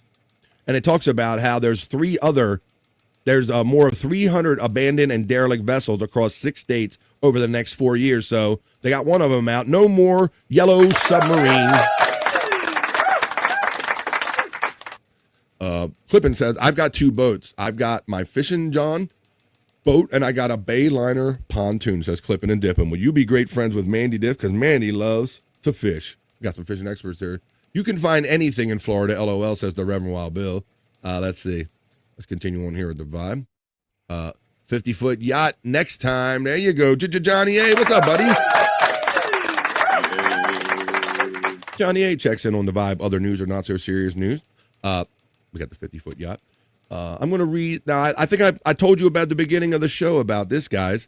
Now, we all know that this is about, I'll just read what it's about. This is about a man was perfectly frozen, Bobby, Nick, and Pecan, in ice for 28 years. And the glacier just spit him back out, is what the headline says. A glacier spit him out. So that's an intriguing headline, right? Guy missing for 28 years, and then a glacier spits him out. Let's see what this is all about. How does one become part of a glacier and then get spit out 28 years later? It says, a 31-year-old Pakistani man who went missing in June of 1997 in an ice cave was found perfectly preserved last week by a local shepherd, Bobby Nick. The discovery puts an end to a painful 3-decade-long search for a family that tirelessly searched for his body in the mountainous Kohistan region. As glaciers retreat around the world due to climate change, discoveries of bodies and ancient artifacts will likely increase as melting ice reveals their frozen tombs. In June of 1997, a 31-year-old Pakistani man by the name of Nasiruddin, while traveling in the Supat Valley in the mountainous northern region of Pakistan called Kohistan, he disappeared into an ice cave and never to be seen again. He left behind a wife and 2 children, and for years, his family of the missing man searched the area for any sign of him, ultimately to no avail. The quote from the family says that our family left no stone unturned to trace him over the years, Malik Ubaid said, the nephew of the deceased told the AFP. Our uncles and cousins visited the glacier several times to see if his body could be retrieved, but they eventually gave up as it wasn't possible. After nearly 3 decades, the search for Nasiruddin has finally come to an end. On July 31st, a local shepherd in the valley named Omar Khan discovered the missing man's body with an identity card still on him. But that wasn't the only surprise. What I saw next was unbelievable, Khan told the BBC Urdu. The body was perfectly intact. The clothes were not even torn, guys. So he literally, like Han Solo, just frozen, as he was. He goes, for 28 years, Nasiruddin laid mummified in a glacial ice.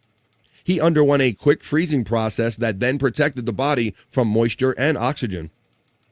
Pakistan, which I did not know this, guys, Pakistan, or Pakistan, depending on who you are, is home to some 7,000 glaciers, the largest amount outside of Earth's polar regions. And like many glaciers around the world, these ice giants are slowly disappearing due to anthropogenic climate change. I know that's probably not the picture, but look at that eerie picture. You imagine that, if that's the picture? I don't know.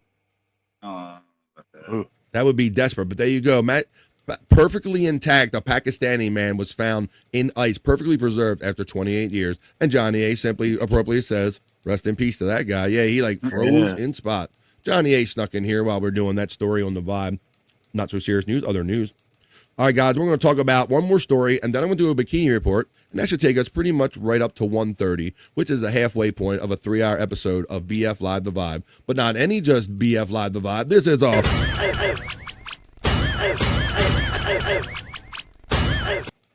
It's Wackago Wednesday, folks. If you could help me out with a membership, super chats, or any way, I'd appreciate it. It's the one day of the week that I shamelessly, with no shame to my game, ask for some super chats and contributions. I'm going to show you this next story. Now, this maybe have the vibes of a Kanye girlfriend or something. But guys, I don't need all of this, but what do we think about this model? Now, this model branded stupid for bizarrely binding herself in a corset for 23 hours a day to keep her 18-inch waist, P-cunt. You getting these numbers now? 18-inch waist, 23 hours a day, and I'm going to show you what this woman looks like. You know, I first of all, I don't mind a little groceries if they're tone groceries. I don't mind a little extra groceries in the trunk, but this is the opposite of that. This woman is going through some weird shit, and watch when I show you her crazy-ass proportions. This is for lack of a better way, it's a weird hourglass shape. What a waste of money, W-A-I-S-T. A Miami model is being criticized for spending more than $1 million on cosmetic procedures to achieve one of the world's smallest waistlines at 18 inches, which she protects by wearing a corset for an astonishing 23 hours a day. Would she just take it off to take a shit? Alera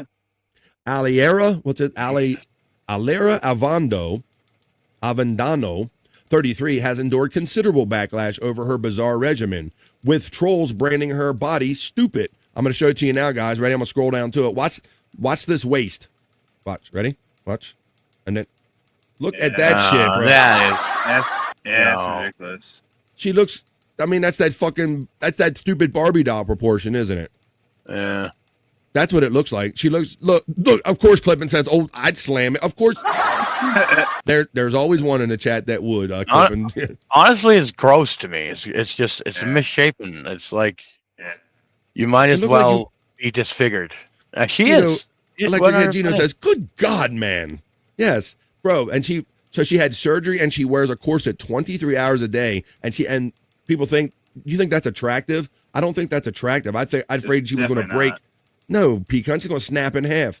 Yeah. She says it's been a major investment. Enhancements, treatments, and healthy food. Really? Avendano, who only unbinds herself to shower, told Need to Know that calling her lengthy journey a huge commitment. Honestly, my body should be insured. Oh, my God. Y'all, look, Clippin says, y'all say you wouldn't until she knocks on your fucking door. Well, look, there's levels of this, Clippin, right? Like, you wouldn't go out for it, but in your case, you might be right, because I might not say no. Right? There's ones that you wouldn't say, right? Hello? I got an unnaturally skinny waist, and I want to fuck you. Hello? Come on, let me in. Come on. There we go. All right, she's at the door. Let's see. Of course it's not, but she's pretty. Listen, beauty is only a light switch away. That's right, Clippin' and Dippin'. Well, there you go. So to complement her $1 million middle, Avendano has spent an additional $638,000 on 7 boob jobs. 7 boob jobs, 5 nose jobs, butt implants, and new teeth. Damn, she like the $6 million woman. There you go, Clippin'. What's up, buddy? Look, here's a picture of her like doing fashion model shit, guys. Look at this. It makes her probably normal thigh and her ass cheek look so much ass cheek. Look, she needs some help, says our friend Space Nerd. I thought we would have fun talking about it. And then look at this one. Go ahead, Clippin', get that. Go ahead, Clippin', hit that, buddy. Hit that. That's a man, baby. There you go. Electric Head Gino hit it right with me. That's a man, baby. Right there. Let's see. And then, but in some shots like that one, she looks like a regular normal chick, except that freaking waist. But there you go. Yeah. That's a deed. Whoa. Let's see. New teeth.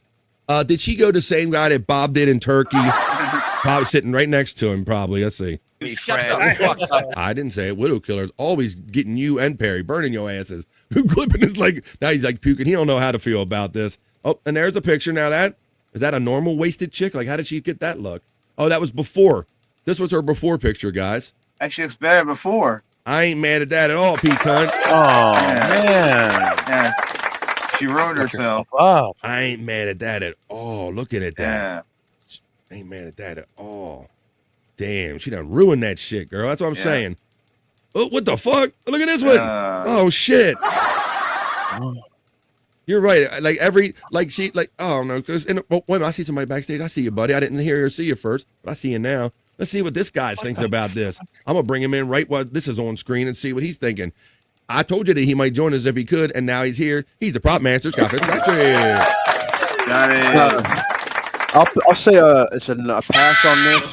It's a pass on this. Yeah, I like love handles myself. I like little love handles. What is that? You're right, Space Nerd. Women ruin themselves. Scott Fitzpatrick joins us today, buddy. But by the way, I was watching. I didn't know there was ice. I didn't know there was glaciers in Pakistan. I guess that's how. Me neither. Me neither, Scott. What's up, guys? You said, by the way. You said, by the way, and got me that. Scott, I always say, even myself, if you're not careful, you just may learn something before you're done on any episode of BF Live The Vibe. And damn it got me too, buddy. Until I pulled that story, I didn't even ponder if there were ever glaciers in other parts of the world, especially Pakistan. I pictured it being mountainous, but not cold, Scott. Yeah, in my mind, it's dry and deserty. Dry and deserty. Yeah, we our stereotypes. We did that. I bet her organs are all fucked up, says Widow Killer. Yeah, they're probably all, hey, kidney, move over. Hey, it's my area. Give me some room. Hey, give me some room. All right, there you go. 119, we missed by a couple minutes. All right, well, we got our boys here. Let's see. You know, I always get to throw some Oscar Electric reality out there, but just because she's hot and sexy doesn't mean she's good in bed. Big Blue checks in on the vibe. What's up, Space Nerd? Says Clippin' and Dippin'. And Scott joins us for the news right here on the vibe. I'm pretty afraid she would hurt herself in bed. I'd afraid it would be going to snap it, Scott. Absolutely. I'd be afraid that shit would break on me like mid-bang or something. But these are some shots, my boy. Oh my goodness.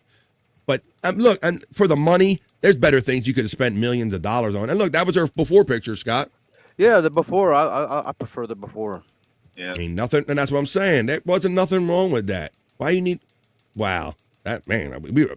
Come on. All right. Well, there you go. That's what that looks like. All right. Well, we got even more of our friends with us. Let's see. We got planets. Some of the planets she's talking about over Space Nerd. Oh, he said, "What's up, Space Nerd?" And she says, "The planets." There you go. And Oscar Lecture's checking in. I bet he's acknowledging Scott. Oh shit. All right. Well, we're going to acknowledge a Bikini Report. This is the way that we finish every BF Live the Vibe other newscast, because I know that we can have fun, and I think we're having, dare I say that we're having fun talking about the news at length here with Pete Cunt, now Scott Fitzpatrick, and Bobby Nick. I'm going to leave you the way I always do. This is how we end every BF Live the Vibe other newscast, with a sexy Bikini Report. Now, this report has been bandied around for the last few days now, for a week, dare I say, about Howard Stern's contract coming to an end. Well, now the sexy Bikini Report is going to tell you this story, looking much better than I do, so we can have fun doing this. Hey, Bikini Report, tell us all about Howard Stern's $500 million contract coming to an end, and speculation on if he'll retire or sign a little short deal. Go ahead, Bikini Report, tell us all about it. All media may be calling it quits. Howard Stern's 5-year, $500 million contract with SiriusXM reaches its endpoint later this year. And while Stern is reportedly open to a short-term deal, the 71-year-old is also considering retirement. If he does walk into that sunset, he'll have had a hell of a run, including an interview with Naked News back in the day. And while his movie career isn't quite as storied, his 1997 movie Private Parts, based on his autobiography, is still a fun watch. As for whether SiriusXM wants him back, one insider said Sirius and Stern are never going to meet on the money he is going to want. It's no longer worth the investment. So I guess we'll see what happens. Do you think Howard Stern should retire, or does he deserve a few more years of airtime?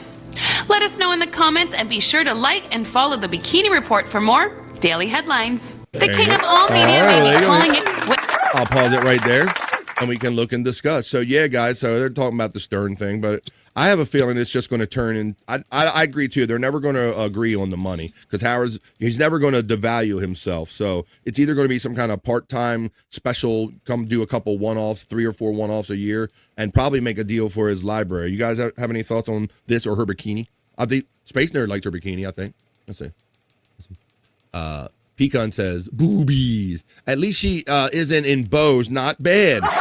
I'm glad I wasn't the only one, Space Nerd, because I thought I was being awfully picky the other day when she was wearing a bow, and I thought that the bow made her look a little extra psycho, and even some of the ladies agreed with that. But this is a much better bikini today, and it's closer. I love that kind of color right there.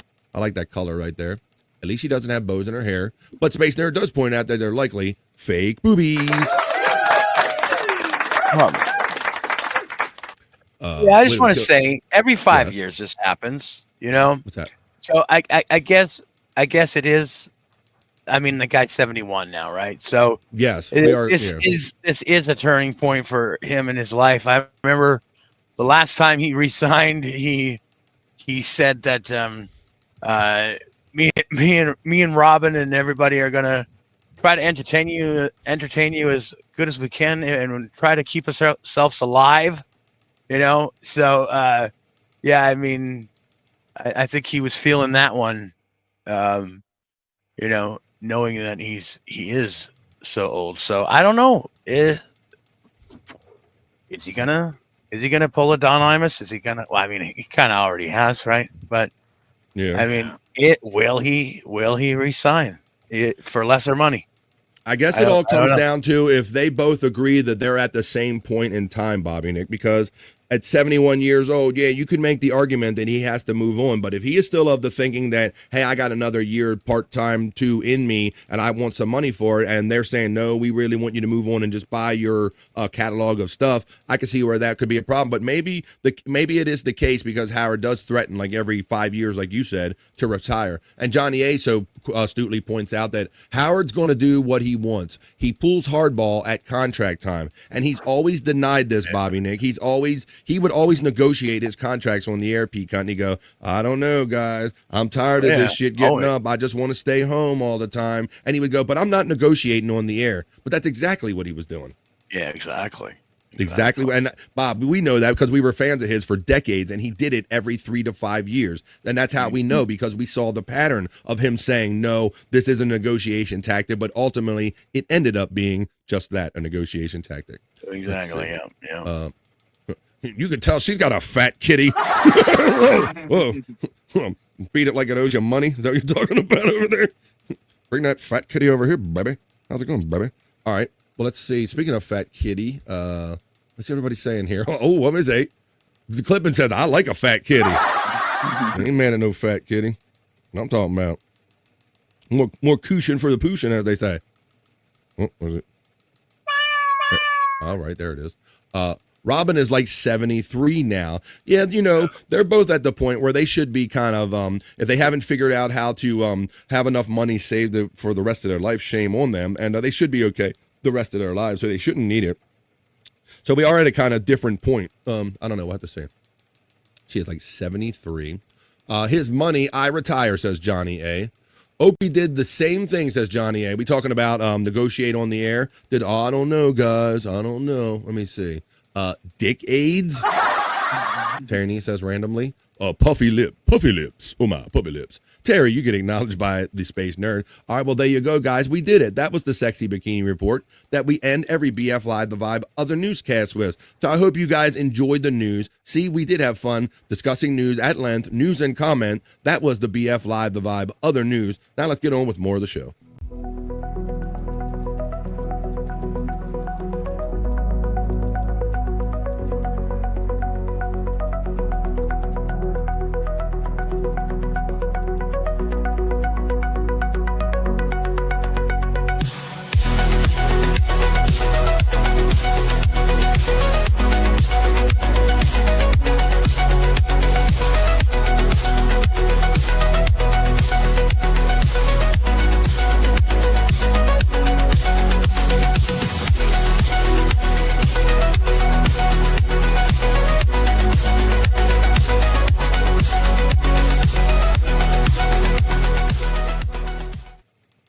Coming up on 1:30 p.m., where I come to you from on the East Coast of the United States, this is BF Live The Vibe, stream show 361. It is Wednesday. We sit around for 3 hours a day and have fun and positive vibes. We're making our way to the piss break. I'm going to play this real quick, and then we're going to do the piss break, and then we're going to have a lot of fun after that. We'll do the Rock You Like a Horoscope. We'll see what other kind of stuff that we can get into here on The Vibe. But, I played this as a goof the other day, and it turns out that Space Nerd and Don kind of likes this, so I'll play this one video right here. We'll make our way into the piss break, and that's 2.5 minutes, and then we're going to come back and just keep having fun. But this, for those that didn't see it the other day, and for those of you that did see it and like it, want to see it a second time, this is about a miniature horse that goes into hospitals and kind of lightens people's day by playing the piano. A piano playing horse right here on The Vibe.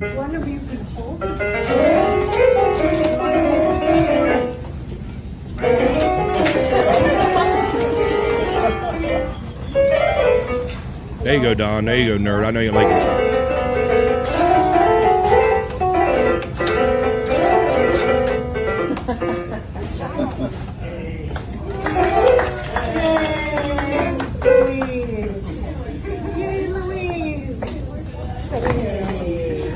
Man, I was expecting some Beethoven or something like that, but I guess it's in preference just the same. All right, folks, well, there you go. That is a therapy horse, Don. I think I remember you being the one that liked that. 2 joins. There's a guy I like checking in. Joins. He says, good morning to myself, Bobby, Nick, and Pete Cunt. Good morning, brothers. And there's Scott Fitzpatrick there, too. He might not have been on the screen when you type that in there. Therapy horse is great, Don. Well, I played that with you in mind, but keyboard cat is better, says Johnny A. Well, there you go. I can't please everybody, guys. But what I am going to do right now, it is 1:30. We do 3 hours of a live show here every day, Monday through Friday. And this is the halfway point. So this is your time, folks, to grab a drink, grab a smoke, grab a snack, grab a friend, and tell them that no one has more fun in the midday. We're not waiting for Wednesday to end to have fun. We're doing it right now. This is BF Live The Vibe. We're refreshing. We're different. We happen in the middle of the day. No politics, more than gossip, an actual show. And when we come back, I will have more of said actual show. We can check the National Day calendar because that's just a quick item. We're going to get into a little Perry talk. I got advertisements, juicy man meat, internet Shyt, and more stuff than we could probably get into in the hour and a half that we're going to have after this brief 2.5 minute piss break, folks. I'll be back right after this. Don't go anywhere too far away. Come back for more fun. 2.5 minutes, and the fun continues right after this on The Vibe.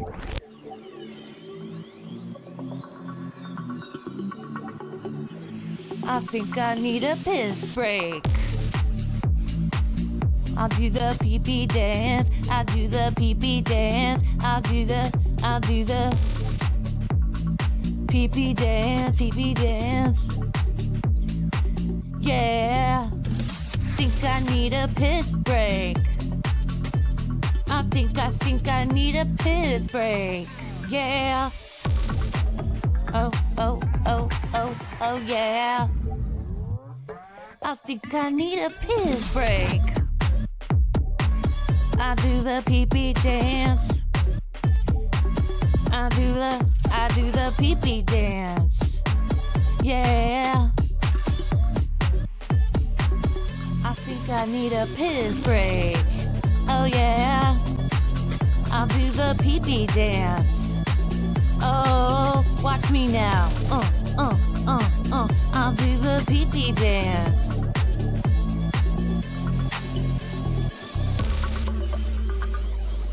Come on, give it to me, that pee-pee break. DJ, hook it up. Drop that beat. Yeah. I'll do the pee-pee dance. I think I need a piss break. I think I need a piss break.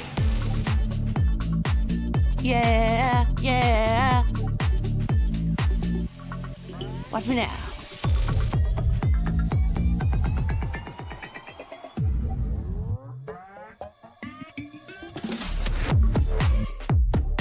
Pee-pee breakdown, pee-pee breakdown. Break it down, pee-pee, yeah.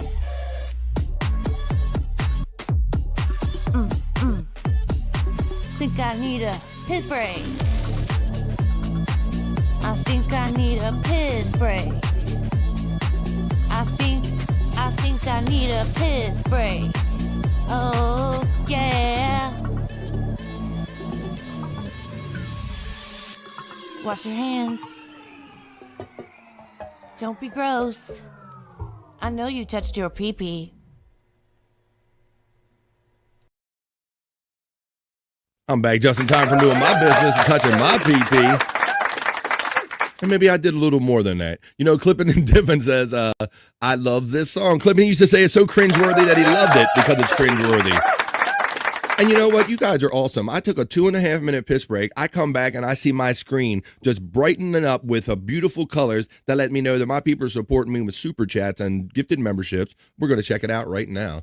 Oh, there it comes right now. Let me go up here because you guys snuck them in on me, but I appreciate it. If you're going to be sneaky, let's see. This therapy. Keyboard cat is better. That's where we left off. I'd prefer death, says Terry Nee.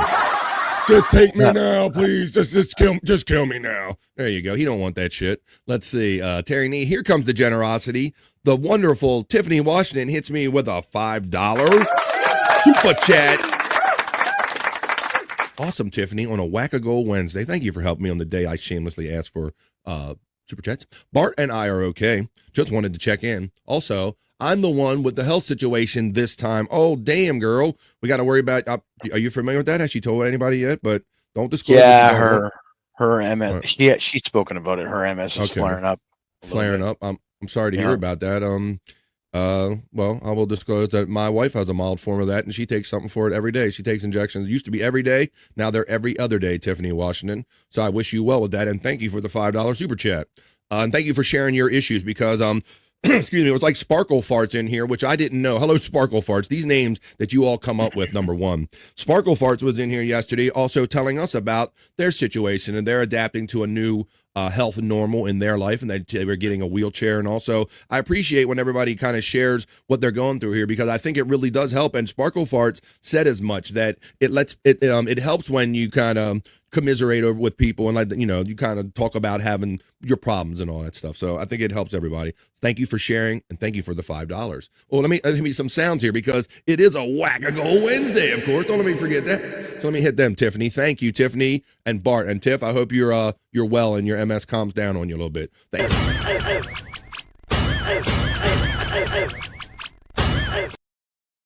Thank you for that. And then Space Nerd checks in. The one and only nerd says, play the other therapy horse video, please, for $2. I got you, suckers. I got you with the therapy horse video. Let me see. I saved that one for you because I knew that you and Don liked it. So let me see where I put it. Let me type in horse, H-O. I'll try to label these properly. Horse playing keyboards, doctor. I had patient. Here it is. You like the one with the patient. Space Nerd supports me with a monthly membership. Thank you, Space Nerd, for all your support. And you can thank and or blame her for submitting all the juicy man meat to me at bflive420@gmail.com. Space Nerd, thank you for the $2. Let me give you your sounds. Go over here. Thank you for your super chat. On this Whack-A-Go win.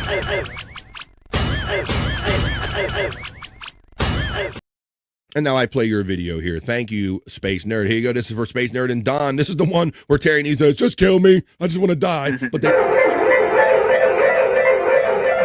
like I said, Bobby, Nick, when I first pulled this, they said a piano playing horse. I'm like, I want to hear some chopsticks, like dun dun dun dun dun dun. I want to hear some structure or some Beethoven or something. But I mean, this is cute and everything, but it ain't exactly like what was advertised.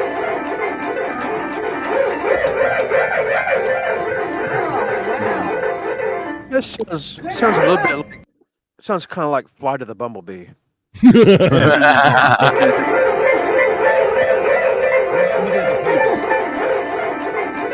She does almost have like a just kill me smile on her face. Yeah.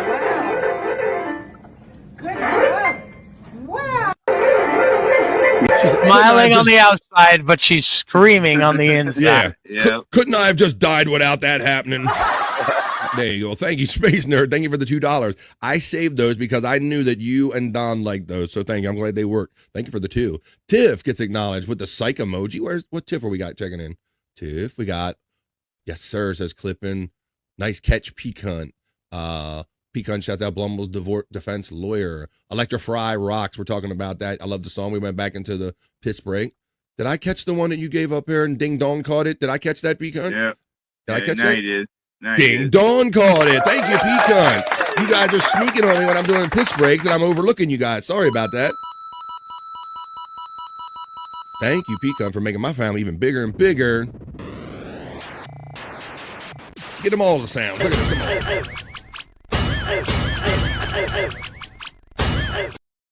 You guys slip trickery on me when I'm out here. Let me see. Space Nerd, I got that. I got Pecan. Thank you all for your generosity every day, and especially on this Whack-A-Go Wednesday. Miss ya, love ya, says Blummels. Blummels, what's up, Blummels? Checking in. Blummels, divorce lawyer, always busy. Checking in. The real Pecan, awesome. Yes, is the one and only, the commissioner himself. Blummels, divorce lawyer, is sitting in with us on the Vibe the last couple of days. There's Tiff getting acknowledged by Oscar. Tiff gets acknowledged by Pecan. I don't take my MS meds anymore. Well, like she's reduced hers and she's almost getting down to where she might not be taking them anymore. Hey, Oscar from Tiffany, Washington. Get well, Tiff, says our friend Clipping and Dipping. Jim Fenton said, get over to BF. Where are you at saying that? Get over to BF Live. Let me see. Hey, Nerd Beautiful. Oscar's having fun. Prayers out from Johnny A. Space Nerd is smiling right there. Positive vibes your way. Tiff from 2 Joints. Thank you, 2 Joints from Tiffany. Thanks for the reminder to flood your box, BF. Oh, wait. Keep your hands out of my box. Let me start over. Oh, let me see. The Flight of the Horsefly, says our friend. Oh, yeah. That's what he's playing on the piano. The Flight of the Horsefly instead of the Flight of the Butterfly or something like that. Seen that horse on an angry iguana clip. Really? Did you? Is that so, Scott Fitzpatrick? I don't recall, but there's a chance it could be. Nothing's out of the question. Well, yeah, that is true. Angry Iguana Angry Iguana 112 is Scott's page where the Angry Iguana he hangs out with. He's a partner with the Angry Iguana, and they have fun with all of those locales over there if you don't want to wait for the Scott's Hole segment. Tiff is getting acknowledged by Jim. Jim checking in. P. Cunt gets acknowledged. Let's see what everybody's saying. Because you guys sneak in here. I want to make sure that I didn't overlook any generosity or a membership chat. Likes the Chunksta. 10 months. 10-month member says, wife has it confused somehow when I say therapy horse piss break. What are you watching over there? Man, he's on a piss break and then I'm watching some therapy horse or something. What the fuck are you watching? It's the Chunkster. Tell her you're watching BF Live The Vibe. 3 hours of fun, positive vibes. Let's see. Oscar gets the acknowledgement from P-Cunt. Thanks to Chunkster. It just lets me know that he become a sponsor. He continues to be a member here on The Vibe. LOL, heist the Chunkster from Tiffany, Washington. All right, let's get on some other fun stuff here. I think that I caught everything. I don't think you guys snuck in any super chats or membership gifting that I haven't acknowledged. Thanks, everyone. That horse is spreading joy to everyone. But isn't it funny how we can just have fun being our own sarcastic selves and have different points of view? That horse lives with Heidi in a truck. Oh, it's a horse and the dog and Tammy. That's what it is. You got the horse in the back. Well, if I saw Tammy on a horse, that would be a sight, Scott. That would be something. That seems like her kind of ride. Yeah, I can see her with like a Dale Evans hat and shit. Yep. I'm fitting to ride this bitch. All right. Well, why don't we do Ride this? through fields of hemlock. Riding through fields of hemlock. That sounds like that sounds like a Sting song. Fields of Bali, Fields of Hemlock, or something like that. Let's see. Let's see. Other news. Well, I think there's only one item on there that we can check real quick. Let's see what it is, because there's always a holiday or celebration for at least someone or something. Looney Tunes critic checks in. Hey, man. Looney Tunes. LTC, the Looney Tunes critic, checks in for positive vibes and says, Space Nerd, oh, hey, doll, right there. How you doing, Looney Tunes? Good to see you hanging out for positive vibes right here on the Vibe. Let me see. I was getting ready to do the National Day calendar. I think it's only one, but it's always a holiday or celebration for someone or something. Let's check it out real quick to establish our Wednesday with a National Day calendar check.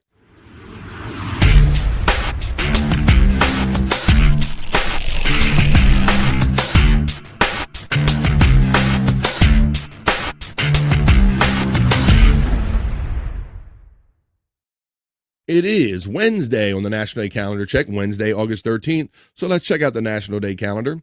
There's always a holiday or celebration for someone or something. Today's holidays on the National Day calendar, there's only 2 of them today. It's National Prosecco Day on August 13th. It is also National Filet Mignon Day. Now, I can get down with filet mignon. I don't know from Prosecco, but let's read about them both since there's only 2. Looney Tune critic, which positive vibes to everybody. He says positive vibe, y'all. Looney Tunes does inform us that if you're interested, gang, I just dropped a new Orson cartoon where he reads from the John lawsuit. Just saying, positive vibes, y'all. Well, there you go. Like, we'll talk about those things over here, Looney Tunes Critic, but as you know, we don't do whole dedicated shows on them necessarily. But, oh, yeah, that's right. Thank you. I forgot about that because he fell below the line. Thank you backstage for letting me know that. I'm sorry that I've done this. Let me bring him in right now before I move on with the show. Some of you have been wondering where he is, but he's my friend and yours. Now he's with us too. He is the CEO, TCB, Andrew the Giant. Hey. How you doing, Andrew? Broom Closet Andrew. What's going on today, buddy? Brewers going for 12th Street. Oh, for Christ's sake, Andrew, you gotta rub in that you have a successful baseball team. No. Fuck the Brewers. Brewers win 12th Street. Free burgers from George Webb. Nobody cares, Andrew. Only you do, Andrew. So Andrew checking in with his personal sports report. How you doing there, buddy? You taking care of business? You emptying those box out? Yes. You doing okay? All right. Well, here you go. We got Andrew with us. Now, we really do have the whole crew with us, and I know everybody's going to say hello to you.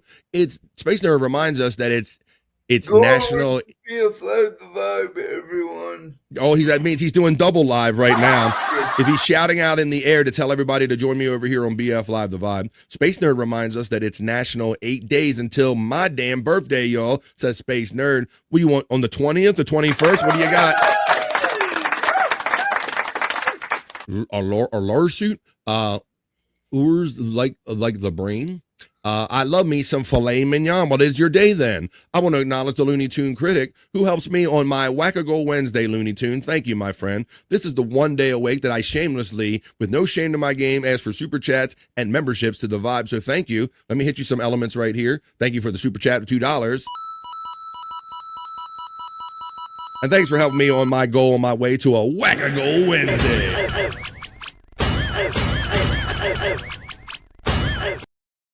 There we go. Thank you. Unnecessary echo. Thank you, guys. Let's get into this. Thank you for that super chat. Andrew, yay, from Annette checking in from, that's from checking my channel. What's up, Annette? Let me see. We have Pecan 420 getting acknowledged by the official Looney Tunes critic. F the Brewer says, Matt. Yeah, Johnny Hayes. I know. Johnny Hayes, that's what you did, Andrew. Look at the club that Stormy sent you. That's why it took so long to get here. Let's take a look at that. No, I didn't, Andrew. I was kind of doing a show right here, buddy. I didn't see why you were delayed getting here today. Let's see. Better the Brewers than the Dodgers, says Annette checking in. Andrew wants a burger, says, well, welcome to Good Burger. Let's see. Catch everybody. Good evening, says, oh, I know who that is. Good evening, no matter when he checks in. How you doing there? 626 here? 926 here. 920. Oh, your birthday, 926 here. I'm the 21st. Let's see. Pecan 420 gets acknowledged by the nerd. Is Green Bay going to be better this year, Andrew, or will the Vikes own the Central yet again?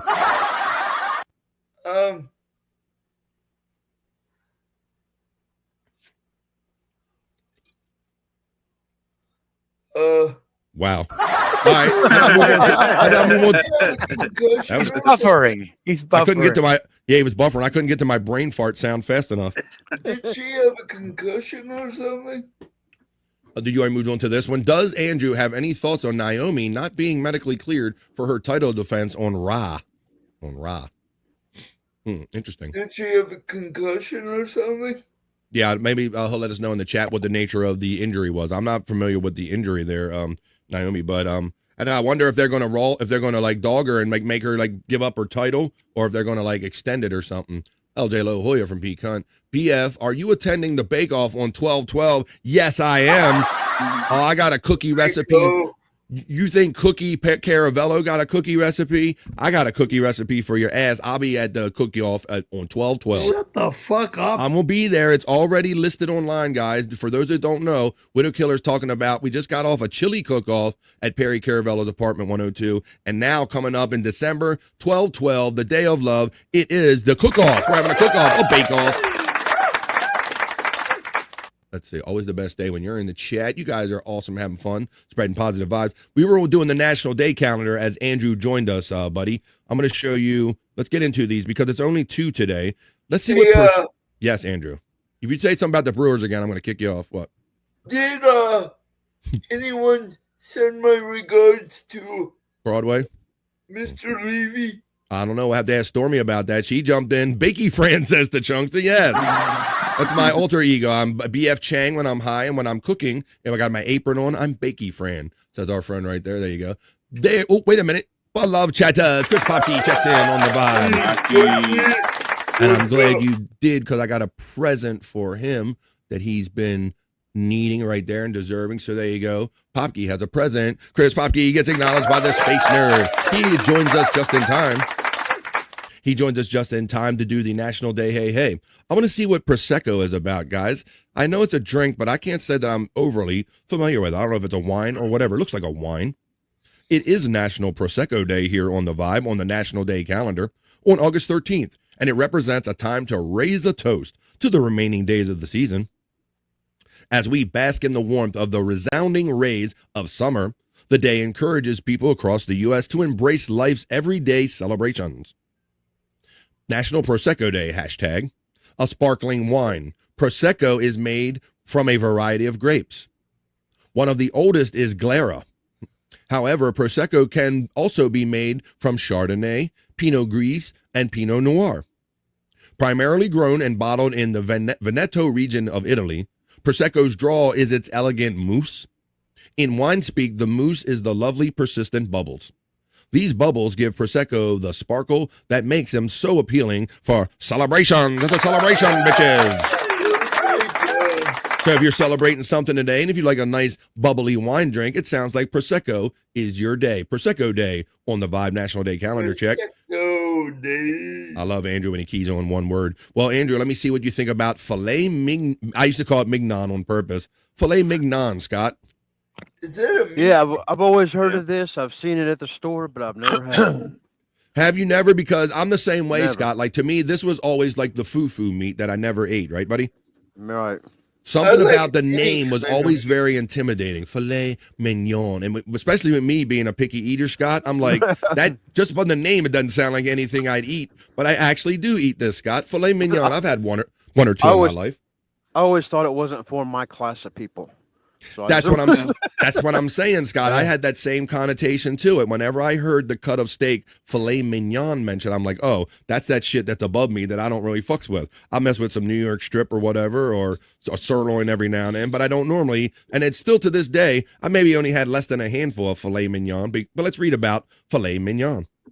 National Filet Mignon Day on August 13th celebrates a specialty cut of beef, filet mignon. Usually from a steer or a heifer. That's what she said. A filet mignon is a steak taken from the smaller end of the tenderloin of the beef carcass. Filet mignon is a French cut filet, go figure, and a dainty filet. See, that's why we stayed away from it, Scott, because we knew it was dainty. We know we're not dainty meat, guys. In French, filet mignon will be called filet de boeuf, which translates to beef filet in English. When found on a French menu, filet mignon may also refer to pork rather than beef, which I did not know till just now. Since the filet mignon comes from the most tender portion of the tenderloin, it is one of the most prized cuts of beef, therefore expect the steak to be the most expensive, so go on and get it. Plus they're not the biggest cuts of meat either, a pecan, right? They're kind of, they're smaller if you like a lot of steak, right? And Oh something yeah, that like a porterhouse. Yes.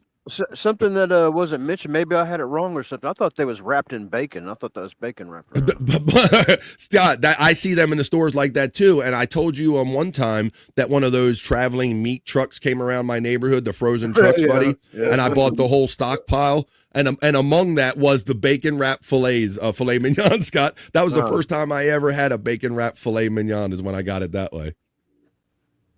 So that was interesting. So and I like that too. And I've cooked a couple of those on the grill, Scott, where they kind of got it stuck on there with a toothpick, and you cook it until it kind of cooks in. But it's filet mignon day. So I always thought it was that kind of more expensive, out of my range, that foo tender cut of meat. Well, there you go. There was only 2 of them on there today, but we like to check it every day to see what kind of fun, quirky holidays or celebrations are out there, because there's always one every day on the National Day calendar.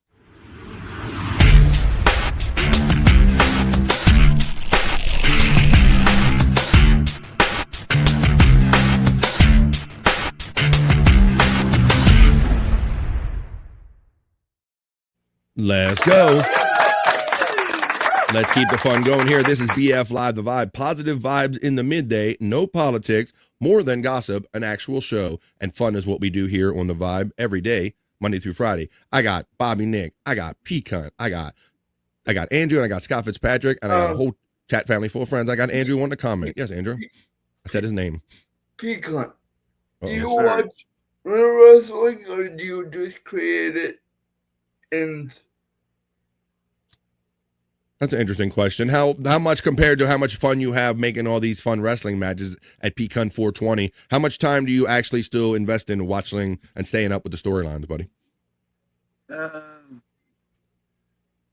Well, lately not so much because it's tough.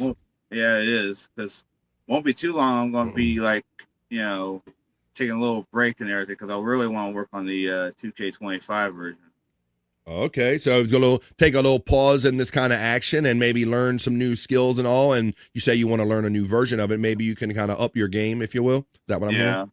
Yeah, cool. I've worked on a little bit of it, not like I want to, because that's why I want to take a break and then improve it. I don't blame you. Is the one you're playing now 2K24? Yeah, that's the one I've been doing this whole time. Is 24, but I want to do 25. The graphics, graphics are way better. Plus, there's more you can do to it. There's different matches. There's, you can do anything on there now. So I think that's a good plan. It sounds like that we're going to have some new, maybe new content or new graphics and stuff. Maybe Popkey, he's going to take a. I'm not Popkey, excuse me, I'm reading Popkey on that chat right there. Maybe P-Cunt, my other P friend, is going to take a little break, kind of learn the new version of the game, the new technology, and then he'll hit us back with some all new set of matches probably before long. Space Nerd says about the wine, the Prosecco, that it's too sweet. It's a too sweet of a wine for her. I'll take that meal right now, little filet mignon. Widow Killer says they didn't give a reason for her not being medically cleared, Andrew. But there's a rumor going around that she's pregnant, which would suck because she just won the world title. Widow Killer, wouldn't that suck if they have to write her out here? Like, she just got a hold of the world title, and now they have to, like, kind of write her out, and she has to hand it over or fucking flip it over to somebody else because she's got one in the oven. That would kind of suck for her. Those people put a lot in those careers to earn those belts. Slightly better than Steakum, says the Chunks. Come on, man. Pretty much everything is better than Steakum right there. Oh, my goodness. That would kind of suck. I've had Steakum. You've had Steakum. There you go. Scott's like, I ain't had filet mignon, but I've had that damn Steakum, damn it. I've had Steakum too back in the day, Scott. That was one of our regular meals during the week when me and my wife first got together. Well, it's a Steakum night. We'd have a Steakum night. But it's been a minute since I had the OG Steakums. What she tends to buy now is that they have this, like, shaved, chopped, like, basically the real version of that, like the chopped shit that you really get in a good chopped steak. And she gets that for, like, $5 pack of meat and makes us up some good ones. That's what we do. Space Nerd says I'll take a porterhouse. Now, I don't like a porterhouse because it has, like, the New York strip and it has, like, the little fillet attached to it. Sometimes that can be big for my belly, though. But I like me a good porterhouse. I've been eating sirloin lately when I go out. Popkey checks in with a most generous and colorful $5 super chat, and he acknowledges. Well, he's almost giving me a present for a present. He says, a new wrench day? You shouldn't have, BF. With great power comes great responsibility. Well, there you go, Popkey. You are certainly deserving of this, and I only apologize that I maybe didn't give you one sooner. Popkey, I mean, we pay all kind of content of Chris Popkey here on BF Live The Vibe, like when Wendy calls in, or we just talk about Wendy. We say, she shits up her pants, 'cause she's always a Wendy to me. You know what to do. You know what to do, Popkey. The talented Chris Popkey knows what to do. He turned it around and makes fun songs for us. Two Joints congratulates the Duke on getting his wrench. Want to have a wrench fight, Popkey? Hey, you two, don't you two to be hitting each other in the head with the wrenches now. I might have my one rule is no wrench on wrench crime. I don't want Terry Nee and you guys hitting each other over the head with those wrenches now. Sweet, on guard, she says. Oh, touche. Don't do that.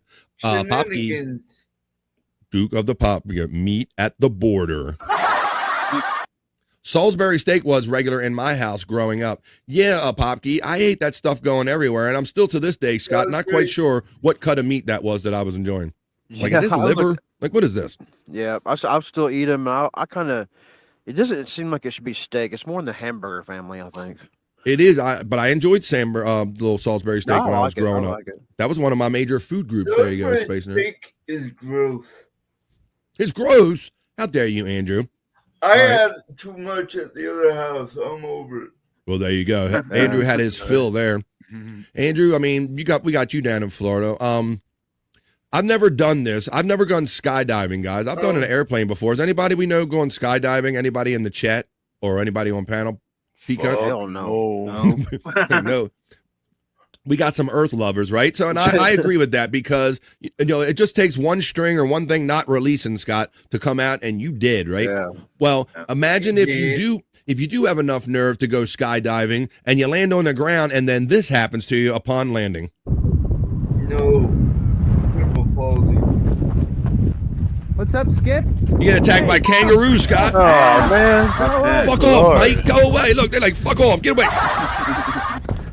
Bro, my dude just landed. That's what got me. That's what got me, guys. Is that they were clocking this dude. You notice that the camera point of view, Scott, is right here in the air, and they're like, "Watch when this motherfucker lands. He's gonna be. He's mine. He's mine when he gets down here. Watch." Look, he just landed. What's up, Skip? Look, motherfuckers are right on him.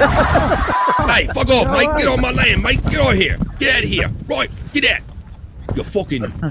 I mean, his feet were no sooner on the ground than they were on his ass. They were on his ass. They were definitely on his ass. That was a funny video. Space Nerd likes that. It's their battle royal ring, says Electric Kid Gino. Terry Nee educates us and lets us know that Salisbury steak, I like to say it properly, Salisbury steak is a processed meat dish originating in the United States and made from a blend of ground beef and other ingredients, such as chicken and pork, being considered a version. There you go. That's the more you know from Terry Nee, Scott. Right. Wow. We've learned about, come play it. We've learned about Pakistani mountains. We learned that Pakistan has snow-covered mountains, and we learned how the origin of Salisbury steak, whether we want to know or not. I say it's their little battle royal ring. Space Nerd says that she would skydive among us. Well, you've already said that you would go to outer space, so I guess skydiving isn't really much of a stretch for you. I'm not going to get on a plane, so I don't. Okay, good, Andrew. Good. Use your filter there, buddy. That's why I know you got no filter, but use your filter here if you got one. All right. How about this? Maybe this person should have. Andrew, pick up the phone. Answer that phone. Maybe this person should have taught them how to dive out of the plane. Let's watch this one. Teaching a student how to dive, he showed her the diving position and told her to jump, but he didn't expect her to do it literally.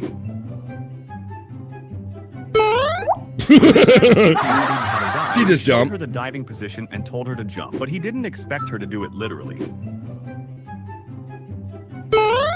When this guy was teaching a student how to dive, he showed her the diving position and told her to jump, but he didn't expect her to do it literally. She gone. There you go. You like paralyzed or something? No, Andrew, I think she just was confused on what she should do in what order there, buddy. Said like, yeah. That's part. Oh, okay, there we go. Let me see. Popkey says, why would anyone jump out of a perfectly good functioning airplane right there? I can agree with that. Let's see. What else we have here? We have Popkey said that. Tiffany is laughing at this. Popkey, I'd also swim with sharks. Well, in a cage, yeah. Man, Space Nerd is just taking on all the challenges that are being thrown out here. Do not try any of this at home, Space Nerd. My reporting isn't a personal challenge for you to try, a personal dare for everything. Do not try these things at home. Let me see. All right. I'm going to show you one more video, and then let's see what else we can get into. We'll slide over and do a little Perry talk, because I want to show you kind of a couple videos they put out there of Bob being on there for his birthday on Perry Talk last night on Perry Caravella Live. But Perry Talk. Now, Scott, when I was a teenager, when I was a younger man, there was a time where I would love to take sound systems and look for the next pioneer sound system. And I got quite good at wiring them and wiring them up to the speakers. And this was a thing back in the day, right? So I love me some, right? You remember old stereos and speakers, right? This was a thing to do, right? Yeah. But now I never done it on this level, Scott. Now, I'm going to show you something really cool here. I don't know that I never needed quite this much, but if you want to see some power, then this sound system, this is a demonstration of this. So I'll just run this and let you show you for what it is. So this is a demonstration of a powerful auto sound system right here on the Vibe. Listen to this. Turn down for what? Watch the guy very closely, specifically. Watch the gentleman with his head in the window, okay? When the beat drops. Are you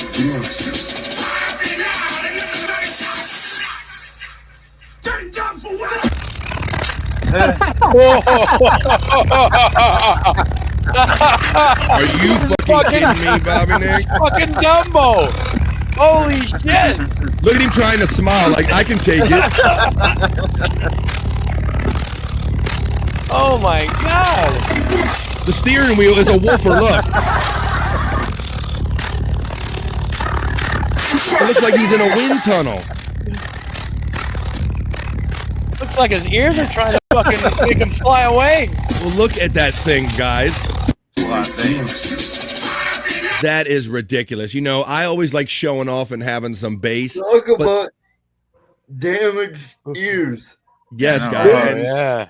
I ran past the story about a month or two ago, guys, about a guy that did this. He loved putting sound systems in vehicles, and he had like top line vehicles. But when he did this project, he always used like old S10s or hunks of shit, because if you notice, it shakes the body molding out of this thing, Scott. This sound system is so strong, it will literally start making the vehicle fall apart. So a lot of these guys that are really into these sound systems, they won't do it in a really nice car for that purpose, because they don't want the sound to destroy the car from the inside out. But let's have fun watching this one more time right here on the Vibe.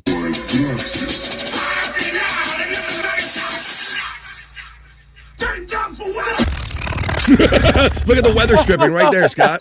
Look, it just starts, the car just starts falling apart. Interesting. The Chunkster says, that's how I drive around listening to the lounge.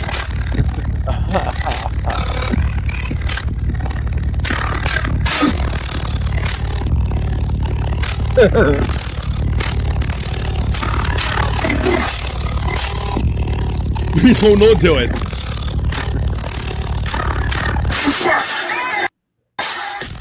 He thought he had relief there for a second. You see, he went, I can breathe, and the guy just hits him again.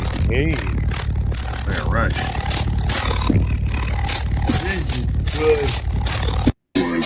There you go. That was crazy. God damn. Scott, I liked a good sound system back in the day, but I didn't need anything that close, buddy. Yeah, change your heartbeat. You'd be deaf in like 3 days. The fucking I've never seen a steering wheel woofer before. That was a new one for me. Even a semi-good sound system. I've been in a car with a subwoofer. Mm-hmm. Just a semi-good subwoofer just shakes the. Yeah. That's got to be shaking their organs, guys. Just like you saw his ears going, his organs have to be flopping around like that. Similar to race cars, the vibrations can cause just about any nut and bolt to come loose, Gino. Yeah, bro. And so I've seen other guys doing this. They have like 80,000 watt like sound systems, like crazy shit, but they put them in old pieces of shit just for that reason, because if it's going to tear something apart, you might as well tear apart an old car. Swap out the factory 3-way for 6x9s. It's the Chunkster knows, Scott. We did it all the time. The first thing I did, Chunkster, when I had a couple like old used cars when I was a kid, or my wife would get a car, what are the speakers like, and how fast can I replace them, Scott? I would go to whatever, like Walmart or Kmart that had the good old 6x9s on sale for like maybe $30 or $50. So the Chunkster remembers the good old days of swapping out for them 3-way 6x9s. What's the best sound system you ever had your hands on? I don't know. For me, Andrew, it wasn't very too high quality. It was just a nice Pioneer car system that I could afford, with 2 speakers up front and 2 speakers in the back that were some good quality, bro. So Pioneer is what I rocked back in the day. Let's see. It says the right note will make you shit your parts. Yeah, what is that name? That it's an audio it's not onomatopoeia. That's something, but sounds like what it is. There is a term for that where you will shit yourself. There is a certain frequency that the scientists have determined that if you hear it or too much, or it hits you the right way, it will cause you to lose your bowels. That is actual. The brown note. Some states you'll get a ticket for being too loud. Certain decibels, says our friend FJM. Yeah, they would do that. Let's see. Oh. Blaupunk speakers is what our friend Don talks about. I remember Blaupunk. I never got down with Blaupunk. Yes, I Andrew. might not be around Tuesday. Scuffle Shane says it is the brown note. Okay, Andrew. Well, today is Wednesday, so we got a minute. Clarion is another brand. Yeah, it was like Pioneer, and was it JVC, and the really cheap shit was that Kraco shit. That was like the entry level shit. That Kraco. Emerson, there you go. Widow Killer says it's the brown note. There you go. I thought there was another like a technical word for it. They're not just the brown note. There's a clinical word for it, if you will. I was going for. WeAVG says, BF, I fell asleep in my chair. It's not your fault. It's this damn schedule. Too much beer and food. Good day, sir. That's it. My boy WavyG comes home from third shift. He's like, I don't know whether to listen to BF Live first, eat first, get high first, or pass out my chair, drink beer, whatever. So he does it all in one shot. The hardworking WavyG checking in after we woke him up. Shane Hoyer from Peak Hunt. My buddy used to try to do it with his guitar at band practice. Bobby Fran definitely has a detachable faceplate back in the day. I thought you were going to say detachable penis. You know, Popke, would one of the ones, let's say one of the ones that I acquired through, like the same way I acquired my marijuana, I might have acquired one that had a faceplate that detached off at one point. And near the end of that whole kind of craze there, Popke, you know what's up. What's good, P-Cunt, says our friend Scuffle Shane. Blau Punk, that's another one that came in. Blau Punk, says our friend Terry Nee. That's a brand coming in. Hey, Wavy from Tiffany. The aftermarket and old Alpines is crazy high now. Really? I didn't know that's the chunkster. I've went on the eBay looking for video games, bro, but I had no idea. But I guess I'm not too surprised by that, Scott. And that was one of my favorite things to do, Scott. When I went into a Walmart, a Kmart or whatever those stores, I would go up to the thing and you hit button number 3 to try out number 3 speakers, right? Remember that shit? Yeah, remember? Let me hear how this song sounds on these fucking speakers, and you would hit that button, right, Scott? Yep. And I don't even think they have that set up in the store anymore. No. That would just be one of my favorite places to go in a store. Yes.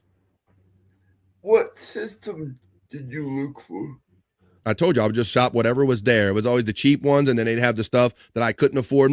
Pioneer was like the middle of the road. I always respected Pioneer, so I was a Pioneer guy. I hear somebody saying, "Yeah," about me too. I respected that. Realistic 8-track, says our friend Don Jr. checking in. Damn, that's a Radio Shack realistic 8-track. What's up, Shane? Says clipping and dipping.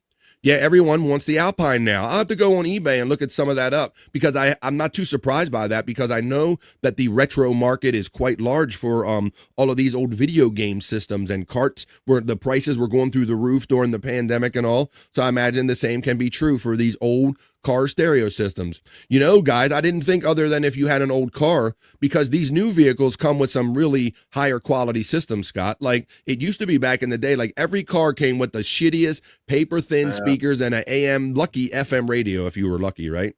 Right.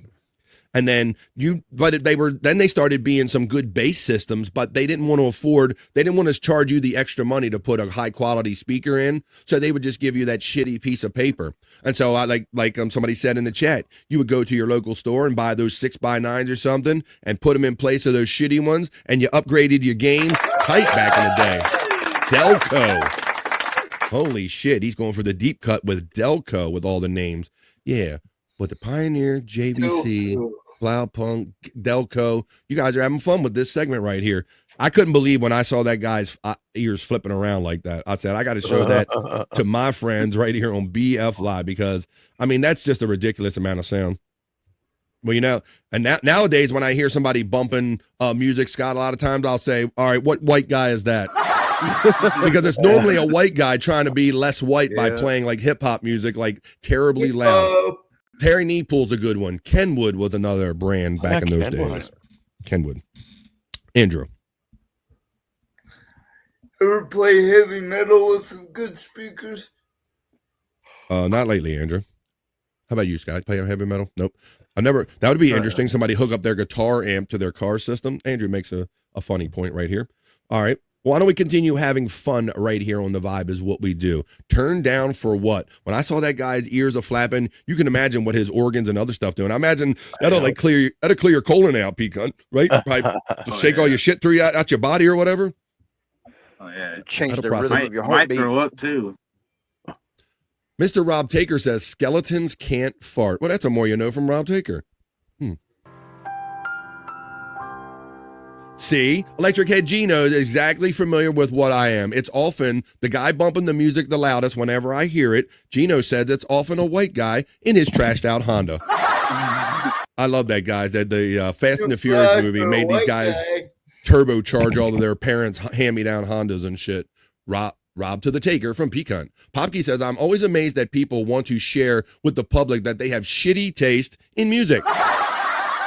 Yeah. And I always, like I said, 9 times out of 10, if it's hip hop music that's real loud or whatever, I turn around and I go, okay, what white guys around here trying to be cooler than they are? And I'm pretty right more often than not. All right, well, let's continue having fun here. 15 minutes after 2 o'clock, where I'm coming to you from on the East Coast of the United States, that means we're 15 minutes into hour number 3 of a 3-hour show. Let's do one of the things we like to do here on The Vibe. I got a couple things in my hopper, guys, because once again, this is 3 hours every day. I love this. I enjoy this. I'm always on the internet looking for things to present to you and have fun with all my friends on screen and in the chat. And when I find certain ones that don't really fit a category or anything, I throw them in a special hopper and present them here in this segment I call Internet Shyt. That's what we're going to do right now.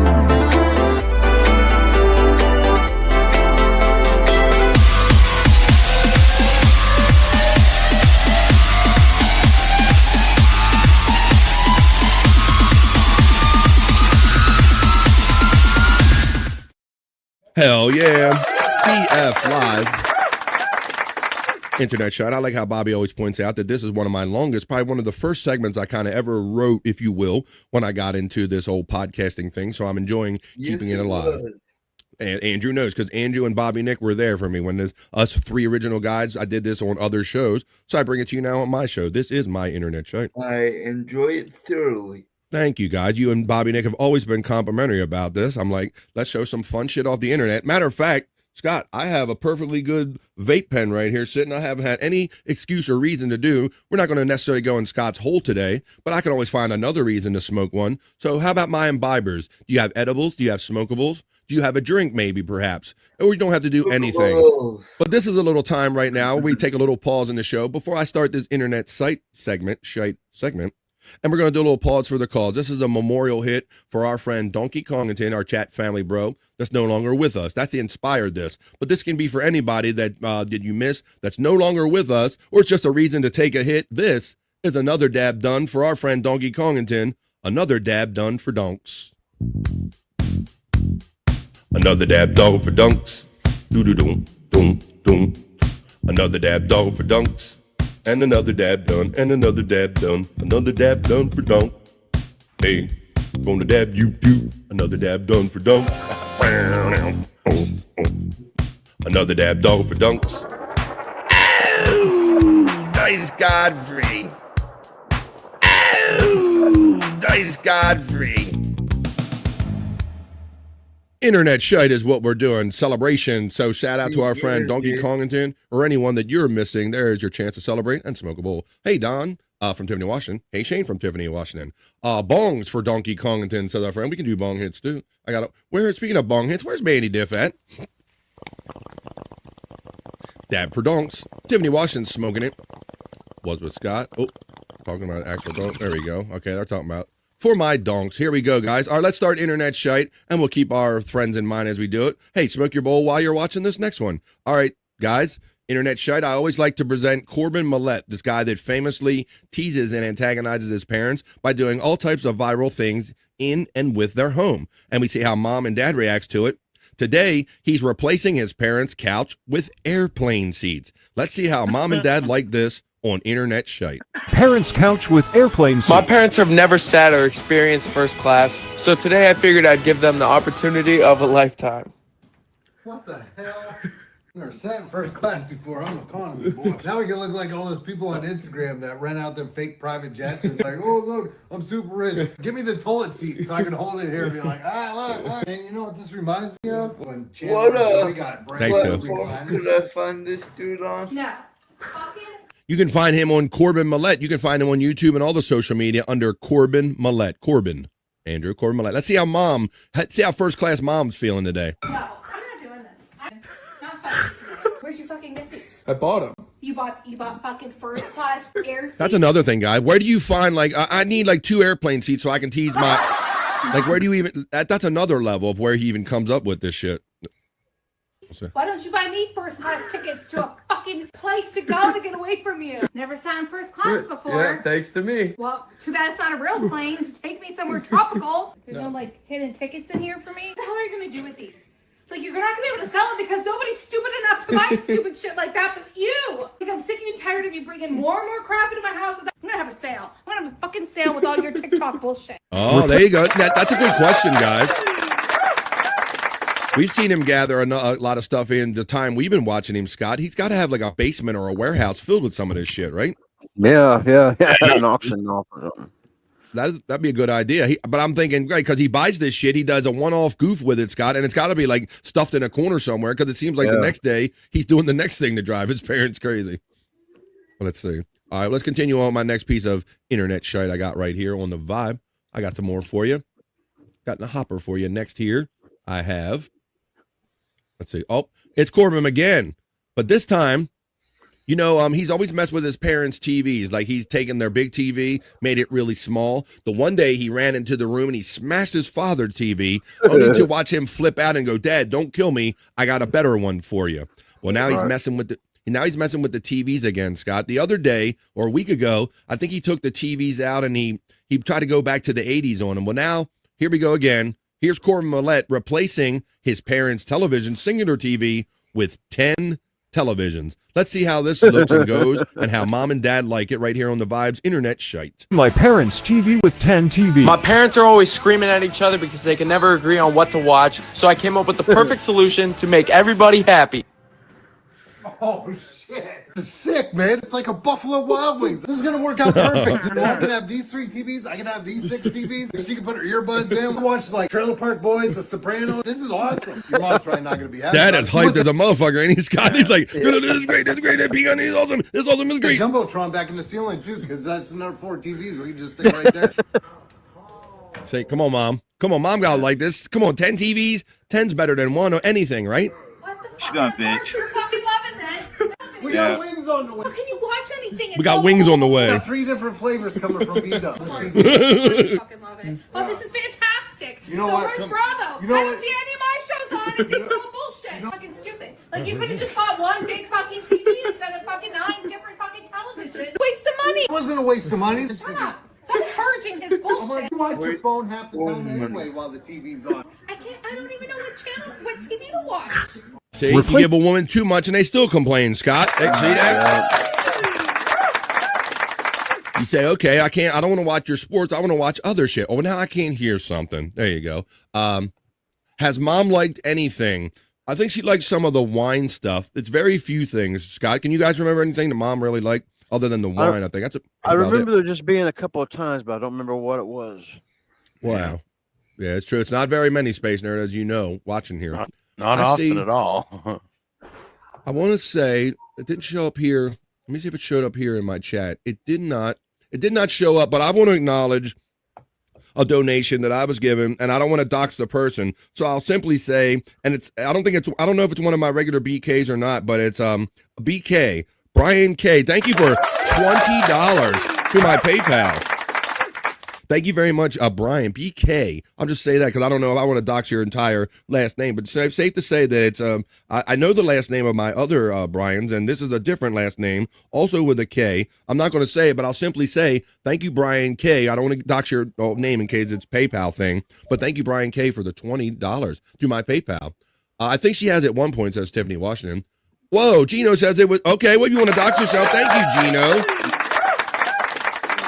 I'm still not going to give your last name, but thank you, Electric Gino, for a most generous $20 on a Wackago Wednesday, my friend. I love doing this, and this will help me continue to do it. Thank you for that generosity. Electric Gino. Electric Gino. It is Wackago Wednesday, so let me hit you with that. Thank you.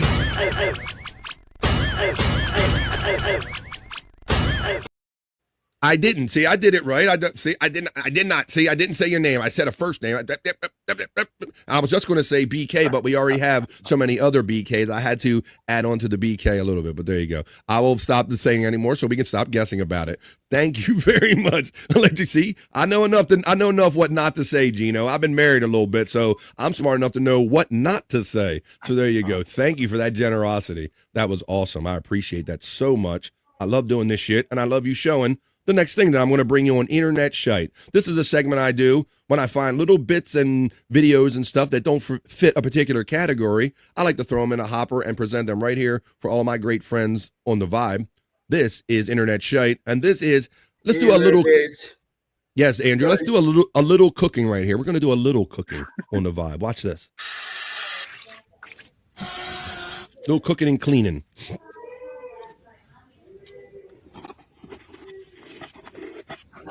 We've had like tiny little stores, 7-Elevens and all different kind of tiny stores. Look at this.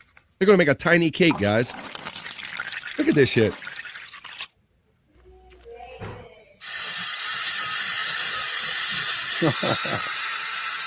It's tiny. Look at the tiny. Oh, they're making a tiny bundt cake, Bob. But look, it's a candle oven. Look at that. It's like a votive candle oven. I know, Tiffany Washington. Not all men learn what not to say. You got that right. You love these? You're a nerd. There you go. Just a little cooking.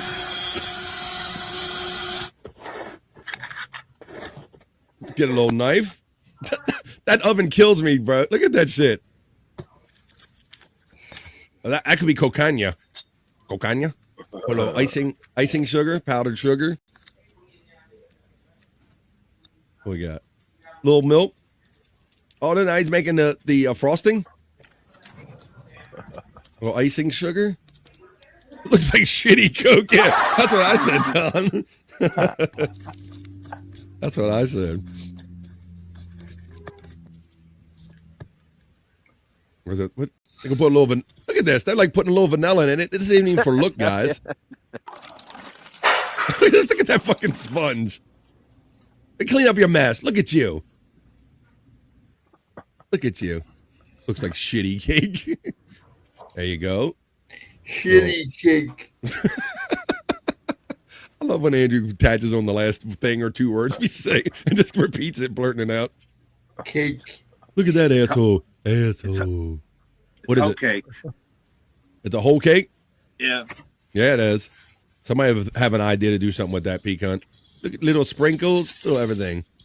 Oh, you're right, Space Nerd. All that mini one bite cake. Clean your old mess up. All of that, Scott. Just you could put that'd be a crumb in your mouth. Little paper towel, and there you go. You just saw it. Cutting into slices yet. Jesus Christ. I know, Bob. They're going through every extreme. They literally did every step down from preparation to eating it. There you go. I need 10 of them. There you go. That was just a little cake right here on Internet Shyt. We just made a little cake. Wait, LOL, Don. Let me see. No juicy man meat? Let me see. Oh, what are we saying? Any one bite. Turning you on, ladies, and Space Nerd says no, Don, no, just juicy man meat does that. All right, well we're on Internet Shyt right now. Tiffany would say one slice, please. I'm on. Yeah, and I didn't show you this, Tiffany. I'm sorry that I didn't get to them in real time. Remember yesterday we were questioning whether Tiffany Washington ate an entire 8-piece or she just bought an 8-piece. Bro, yeah, I'm okay. Well, she sent me pictures of it yesterday, and I didn't see them in real time. But Tiffany was not playing around when she was talking about. She said, "I just ate an 8-piece." She sent me the receipt, and she got receipts, literally receipts. Look at this, guys. There's the empty bucket from Tiffany's 8-piece. Oh man, look at that. Empty. Look here. Well, wait a minute. Here's she's eating it. Here's this piece. Look. There's all the carcasses, Scott. Look at that. Yeah. She ate it. I mean, it doesn't prove that she ate it, but somebody had chicken. Well, I'm not gonna ruin your skepticism, Scott. I know you're having fun with that. This person seems like a mass murderer. I think you were still talking about the cake person and not Tiffany Washington for eating 8 pieces. Are you sure her husband didn't eat it? That's right. It could be Bart and I see you're like Scott. You're skeptical. Filet mignon. That was the filet mignon of cake, says just a guess. Look, Tiffany says, I don't make little meals. Can Andrew give Nerd a proper hello? We can. We might do a sexy segment for Nerd. There you go. And maybe we'll do a sexy one when we do. Wow, says Electric Hey Gino. Wow. He says wow. Rob Taker, this is setting you up. Tiff, have you got tested for hyperthyroid? Oh my. Let's see. Ate a lot of that. Says LOL. I ate that, Scott, says Tiffany. She says she ate all that, bro. Tiff says that he ate the tenders and all of the sides, but Tiffany took care of the chicken. Power hour. Bones. His actual bones. There's a Bart's bones. Bart says, I stayed away from Tiffany as she was eating a chicken for fear of losing fingers. That's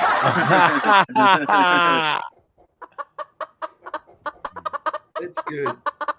Sass checks in on BF Live The Vibe. Her ad is Sassafoo. Hey, Bobby Fran. So happy to see you, Bobby Nick. Hello, Commissioner Pete Cunt, Andrew, and Scott. Sass checks in for positive vibes. Yeah, Sass. Yeah.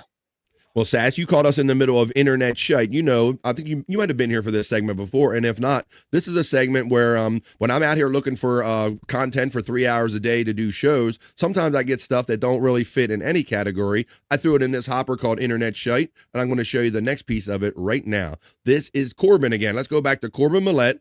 He's got another one, Scott, for his parents. Now, this is going to be, Dad's going to like this because I think Dad is a C4 friend. Now, this is, to me, this is where the sponsorships come involved, and Mom should know how to play this. Let's see how Mom plays this, but Corbin Millette putting a C4 vending machine in my parents' house. Let's see how Mom and Dad like a C4 vending machine. For vending machine in my parents' house. My dad loves C4, so for a gift from me to him, I decided to get him his own C4 vending machine. What is this? Another refrigerator? This is sick. You got everything. It's like a half a second, Scott. Like Mom is like, she's so hard to come around. Dad walks in, puts his eyes on something, and goes, "This is great," before he even fucking explains what it is. He's like, "This is awesome. Let's go." E2. Let's go. A little foamy. Oh, in his house. This is great. It's so great. I feel like I'm at the store. Post this on Facebook, man. All my gym homies are gonna be like, "Bro, bring me a C4," and I'm gonna be like, "No, these are all mine. Delicious, ice cold."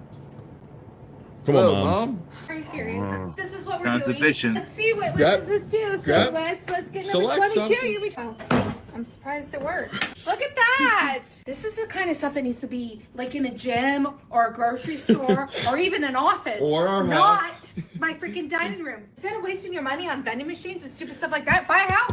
Put a down payment on a house. Get out. Just Put drink a this in your C4. house. Drink a C4. That wouldn't go over nearly as well if he did it in his own house. It only works because Mom and Dad are there. Mom should know that. Mom should know that. Let's see who's checking in. We have some friends checking in. Insane Fun 1. It looks like the Chris Thompson avatar, Bobby. Does that not? Yes. Yes. That is Chris Thompson checks in on the vibe. I'm getting used to the ats. Some of my older friends. Justice for Mandy and Chris, the WWE Tag Team Champions, says our friend. Chris Thompson checking in. There you go. He has a word for the commish. Hey, Tiff from Sassafoo. Hey, Sass from Tiffany, Washington. She likes this one. I'll take one full of the Diet Coke, says our friend Space Nerd. It's me, Insane Fun says. What is up? It's me. What's up, Chris? Hey, Chris from Tiffany. Yeah, $500 is a great down payment for a house, Mr. Rob Taker says. Bro, this kid is taking in the money, man. He's got like mad sponsors. He's got like phone app sponsors. If you're ever on social media, him and his dad are on there. This kid he's raking. He's got some rake going on, Rob. But yeah, $500 ain't going to do shit. But my dude is taking in some money, Rob Taker. 500. Hey, Chris is getting the love. Everybody's Oh God, he's going into $5 footlong on us. Hey, Matt from Insane Fun 1, aka our friend Chris Thompson. Congrats on pennies, dude. LOL. I don't know, bro. You got to see his shit out there, Rob Taker. This kid is. It's the only reason that Mom puts up with this shit is because he's pulling in mad coin from all these sponsors that want to get on his jock and get all of his social media hits. That's what this is up to. All right, let's get on. I got two more for you. As a matter of fact, I got more of the said family. Let's see if we can figure out who likes this relationship more or less. Let's go over back to Corbin Millette, Mom and Dad, because now he's going to play. Let's play the feud with Mom and Dad. Turning my parents' living room into Family Feud on BF's Internet Shite right here on the Vibe. My parents' living room into Family Feud. Yesterday was my birthday, and instead of throwing a birthday party, I decided to become Steve Harvey and question my parents to see which one knows me better. Oh, wait a minute. She's smiling on the way in, so here we go. Since today's my birthday, whoever answers the most questions about me right, you guys win $1,000. He's giving 1,000 like nothing to his parents, guys, just to do this bit. So you know, look at You this. think you're gonna beat Dad? Think you're gonna beat? Oh, yeah. We're gonna play it a little bit differently. All you gotta do is smack the button, and that's it. These are all just for show. Are you guys ready?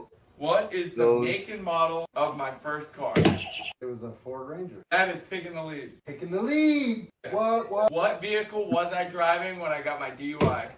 Golf cart. Oh shit, he's got a DUI. I didn't know this kid had a DUI, Scott, until he just fessed up to it right there in a golf cart. Damn. But it wouldn't don't surprise you based on some of the shit we've seen out of him. That is right, Mom. You were He got a DUI on a golf cart. That's a story for you. 2-0. All right, Dad's up 2-0 on Mom. You were down 2-0. Question number 3. What was my GPA in high school? 2.3. 2.3. Damn, you actually got that Damn. right. What is my favorite movie? 3. Okay, you have 2.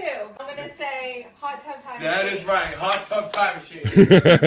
He got a 2.3 average in school. He likes Hot Tub Time Gets the Machine. next one right. Gets $1,000. Since today is my birthday, what time was I born? I knew it was gonna be that. I don't freaking remember exactly. It was like 12. Yes, Mom is the winner. Gets $1,000. Somebody was trying to make Mom happy, Scott. Every mother knows when. Mom got that G. Turning my parents' Mom got that $1,000. Had to calm Mom down a little bit. Like, I've been rubbing Mom a little too hard lately, pecan. I better give her something, a little appeasement right here. Calm Mom down a little bit. So yeah, he just throwing G's around like it's nothing. G. All right, well, I got one more from Corbin Millette because this guy is always at it. So let's see the last piece of internet shite I have for you today. How much do you think he makes? He makes, I'm guessing he makes thousands. He definitely makes tens of thousands of dollars, Andrew, because he is, like I said, he's got C4. He's always online promoting some kind of app game and stuff, where it's stacking app game. And I know those app people, they throw that money around like crazy to all of those stars. So let's see. I'm going to show you this last piece. Now, his last feat that he's going to do on this edition of BF Live's Internet Shite is he is going to have a tailgate in his parents' living room. He's got the Jumbotron back up, Scott, right there, the 4-way Jumbotron, turning my parents' house into a tailgate using little Barbie Jeeps and whatnot. Corbin Millette on Internet Shite. into a tailgate. Football season starts soon, so to get my parents prepared for tailgating, I figured I'd throw a mini tailgate in the house. Oh, this isn't fucking happening. You know what this is? I know a good tailgate when I see one. Are you serious? I want some chips. Got a beer too. See, you got the little cars for the tailgate. I only have one beer, officer. Don't be drinking and driving, old. Stop it! Oh, look, he's hitting shit. Now Mom's going to lose her shit. Look, he's ruining the house. Let me get a celeb shot. Some nice cups. Where'd you get these? I got them off of Amazon. You get these off Amazon? You see that? See the Amazon ad that's being thrown in the middle of his thing? You got the what? Yes, Scott, right, Bobby Nick? You got the what? You got this off of Amazon? Let's see it. Let's see it. Oh, I gave you a golf ball. He got a golf ball. Gave Mom a golf ball to play beer pong with. The thing about these is these cups, and I'm keeping all these cups. Why can't you be more like your brother? See how nice you call me? It doesn't cause any issues. Turning my parents' house into a tailgate. Football season starts soon, so to get my parents prepared for tailgating, I figured I'd throw a mini tailgate in the house. Oh, this isn't fucking happening. You know what this is? I know a good tailgate when I see one. Are you serious? I want some chips. Got a beer too. See, you got the little cars for the tailgate. I only have one beer, officer. I swear. Stop it! Oh. my God, you're gonna ruin my brother. Will you stop? Let me get a celeb shot. Some nice cups. Where'd you get these? I got them off of Amazon. You get these off Amazon? I'm celeb shot. Let's see it. Let's see it. Oh, I gave you a golf ball.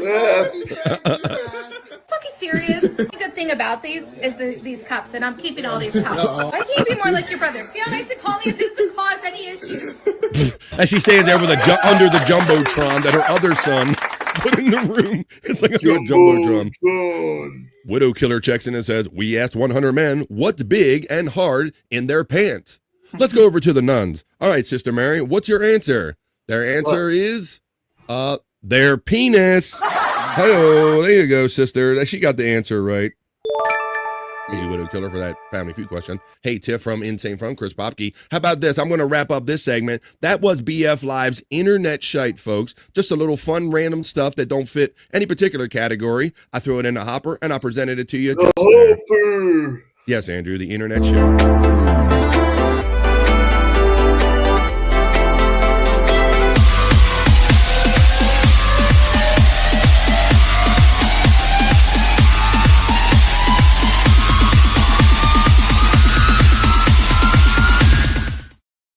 That's what that was. That's all that was.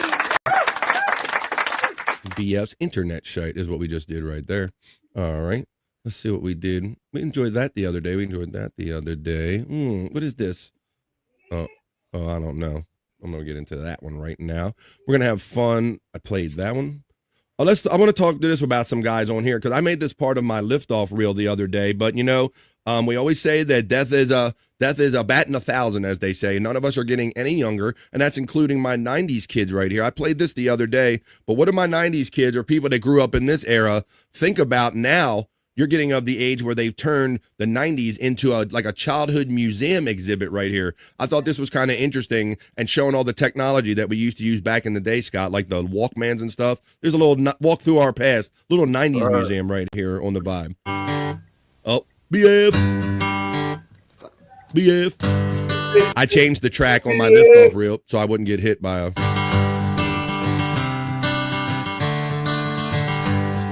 There's the Blockbuster we all used to go to on the weekend nights. Yes. Another turning point, a fork stuck in the road. Oh, the good old desk right there with the full size. Look, they were just like, yep. With the full size globe and the full size monitor and tower computer. Everybody had these entertainment centers back in the day. By the rest directs you where to go. And they're like the biggest puzzles ever, Scott, putting those entertainment centers together, buddy. You ever tackle many of them? Right. Yeah, and I didn't have one that fancy because I didn't have a computer or nothing. So right, but they can be a bitch to put together. It's like a giant puzzle. So make the best of this test and don't ask why. It's not a question, but a lesson learned in time. I think it was 15 when that came out. Yeah, probably. There's the Discman and all. That used to be like Discman and like the first MP3 players they're showing. I mean, this is like a museum that they're taking their kids now there. The end is right. I hope you had the time of your life.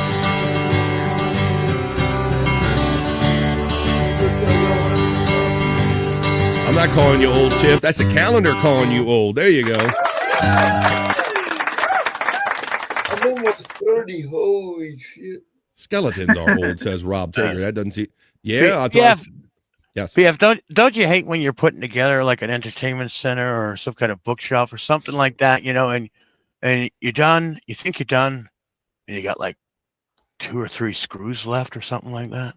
Oh, yeah, and you don't know how many couple times I've had to go back, Bobby Nick, and undo, and I get mad. I'm going, there's got to be a way I can get that part in there without totally taking it apart again. But there never, ever seems to be a way to get all of those extra pieces that you have if you make it to the end and you got those pieces left, Bob. And I'm like, oh, see, and then you're holding the picture this way because they got those picture graphs or whatever, and I'm, oh, I should have held the picture this way when I put the screws in. That's what I did wrong, P-cunt. Right? Sometimes it's just a matter of how you hold the picture, whether you put the thing together the proper way or not. Breaking news. Oh, shit. Carrying Cross just got released. Hang on. Let's do this proper, Andrew. We're doing a show here.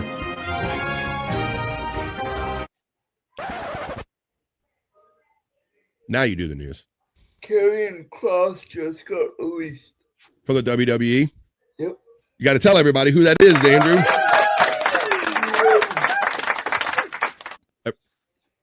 Everybody's not in your brain. He was released.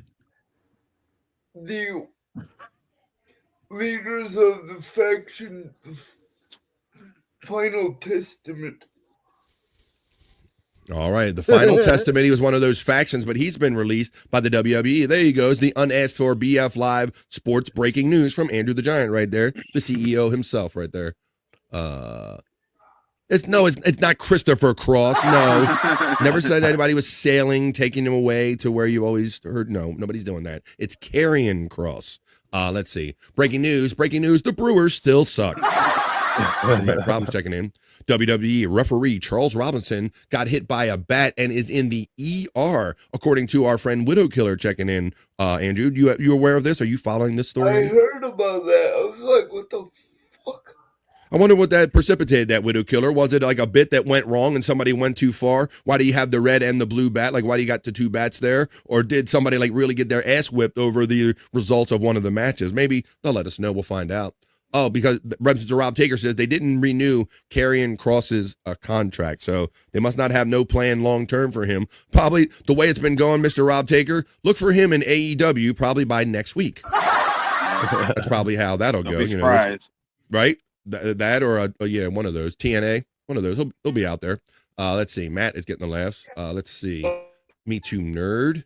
Let's see. Yes, Andrew. Really? He will? You know he's going to be Rob Taker. You know he's going to be. That's what they do. They go, if they leave AEW, they WWE. And if they leave WWE, the first place they check is AEW. And then they'll work their way down to TNA or something. Or you got, what's his, or go to independent. Yeah, I was trying to think of, Matt, what's his name? His, fucking, come on. Randy Orton's last partner before Matt, come on. He's on drugs, Andrew. Oh, Matt Riddle. Thank you, Matt Riddle. Yeah, he's in like the Maryland wrestling, I think. He's doing independent circuit because he got persona non grata. He got like kicked out of the WWE a while ago. Follows me on Instagram. Yeah. So do trannies. What does that mean? Okay. But yeah, he is in like the Maryland independent wrestling. Matt Riddle, yeah, he is. Didn't he have another name or whatever? I was trying to figure their tag team name. Okay, bro. Thank you. RK Bro. That was what I was stuck on. RK Bro. Right. Yeah, he's in the independent circuit right now. Let me see. I got some love going on in here. We acknowledge Popkey. Thank you, buddy. Then here comes Chris going $2 with a super chat on a Wackago Wednesday. Thank you, man. Showing love. Hey, could you do like Chris says, like, share, and subscribe? I know because you're all here that you like me, but let all these services know that you like me by hitting those free likes, share, and subscribe. Thank you for that for Chris on my shameless Whack-A-Goal Wednesday, where I'm shamelessly asking for super chats and membership. Thank you.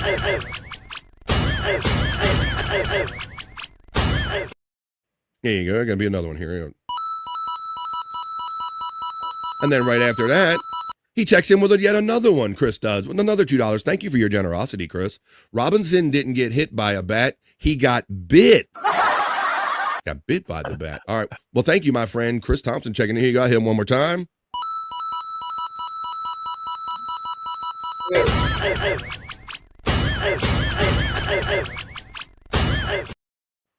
Thank you all for being part of the fun festivities today. Who doesn't love TNA? We do. Let's see. They have 90 days on the contract before they can compete again. Yeah, they do. That's, well, typically what we're talking about. Let me see. If not, the contract isn't renewed. Cross and Scarlett can show up anywhere now. Yeah, if they're total free agents. And you know how that's been the pattern lately, Rob Taker. At least these people, when they get released from one company, if you like these people, at least they have like another higher level company to go to where you still enjoy them and see them. So that is the biggest thing I do enjoy about the competition between the two wrestling companies. At least it keeps guys like busy and working longer. And if your favorite wrestler gets released from one, he might end up in another. All right, well, why don't we get into this? Let's go over and do a little Perry talk. There's a couple things. I want to see what happened because, man, Pecan, was Perry not in rare form last night? Oh, yeah. The screaming. Oh, my God. He was losing his shit on everything. I'll show you a couple examples of it now as I'll make my way over to the hall of apartment 102, and we're going to get down with a little afternoon Perry talk right here in the middle of the day.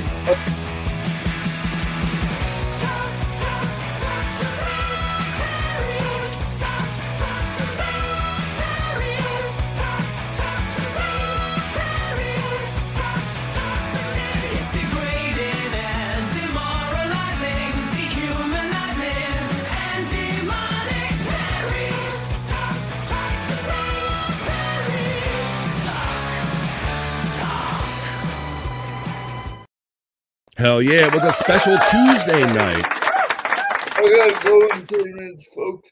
All right, Andrew, well, if you have to go in 10 minutes, we'll be right here anyway, and you can come and go as you need to, but we're going to do a little Perry talk right now. So yesterday, you going to talk over me again after I already acknowledged you? Is that what you're going to do? Is that what you're going to do? No, but really, Bob, you don't understand. I'm really going to have to leave. No, I mean, really. No, but really. You got okay. No, last night was Bob and Perry. It was Bob's birthday. It was a special Tuesday night. They were going to do Monday and Tuesday originally. Pecan, did you ever hear why they didn't do Monday's show? The health reason they posted about? No, I never did catch what happened. I never caught it neither, buddy. So I never heard the health reason why they didn't do the Monday show, but they did do the Tuesday show as they promised. Happy birthday once again to the Reverend Bob Levy, a great supporter of us. He's done all of our shows. We've done shows with him, Bobby, Nick, and Scott. It's amazing being friends with the Reverend Bob Levy, I think. Much like Wendy. It's an amazing thing. Sure. So it was great seeing him, and I love celebrating his birthday. He's been so great to us right here. Well, let's see how great he was to Perry last night. Now, everybody that's watching this, Pecan, he goes on about, I'm a healthy guy. Like I always say, I'm a health influencer, right? Perry Caravello, this guy thinks he's like some kind of health influencer. Talk about, I only put good things in my body. I'm a healthy guy. The Health Master. That is the title of this clip. So let's see Perry yelling about him, convincing us that he is the Health Master. You fucking child! Learn! Health food! Learn! You fucking rejects! Wearing a McDonald's shirt and having man titties, and he thinks he is a model of health, guys. He also thinks he's going to live for the next 20 to 50 years. He lost all his family around him, yet he has this notion, maybe some of us are all guilty of it, feeling, well, I'm never going to die. But when you tell him he's going to move out or he's going to die in a couple years, I'm not going to die in 50 or 100 years. But let's see about this. This is the about him, the Health Master. Damn dumb motherfuckers! What are you mad about? You morons don't know shit about being healthy! That's what I'm mad about. Healthy. Now, Pecan, I have never watched this show once, and the word healthy has never, ever came into my head. That's it. Oh, no. You fucking child! You're Learn! Health food! Learn! You fucking rejects! Goddamn dumb motherfuckers! What are you mad about? You morons don't know shit about being healthy! That's what I'm mad about. The picture of health, that is Perry Caravello, says that we know nothing about being healthy. Widow Killer says that no, he does. He says 20 to 50,000 years is how long he believes he's going to live, guys. Even after losing like literally everyone around him, Pecan, I'm going to live for thousands of years. I'm never leaving this fucking apartment. What does health mean to him? I don't know, Tiffany Washington, but he thinks that he is still he thinks he's a professional skier, snowboarder, and boogie boarder because he has it written on a tattoo. I say he just lays in the waves on the shore is all he really does. He just shut the fuck up, bro. You look like a beach whale. And then they had to rescue you the other day. I got a tweet about that we're gonna get to right here. I think he wanted Gay Watch. He wanted Michael Hasselhoff to say it. And Pecan, he always says that a 6'6", attractive, the most beautiful lifeguard in the world, basically, is the only person that gave him mouth to mouth, right, buddy? Yeah. Yeah. Well, like Bob so astutely pointed out, I'd probably like a dude or a former dude because there ain't too many beautiful 6'6" women out there, period, and that are lifeguards. I think he's like reciting the old Wendy Pfeffercorn dream from the movie Sandlot, where the little boy tricks the lifeguard in the pool to give him mouth to mouth because she's so hot. I believe that that's where Perry got this idea that he was rescued. Even though he admits that he was on the shore and he didn't really drown, but he still has this bullshit story about getting mouth to mouth from a 6'6" beautiful lifeguard. Let's watch this video right here. This one is titled Blood Brothers. So we'll get to that story that I'm telling you about, but this is Pecan is about the blood transfusions. We got to get that AIDS blood out of him, don't we? Yeah. We've been telling Perry, the people have been telling Perry that blood transfusions are in the future. And boy, he don't want no parts of no blood transfusions. You're not putting anybody. And they said, even if your life depended on it, Tom had asked him and he's like, nope, no blood transfusions. Let's see.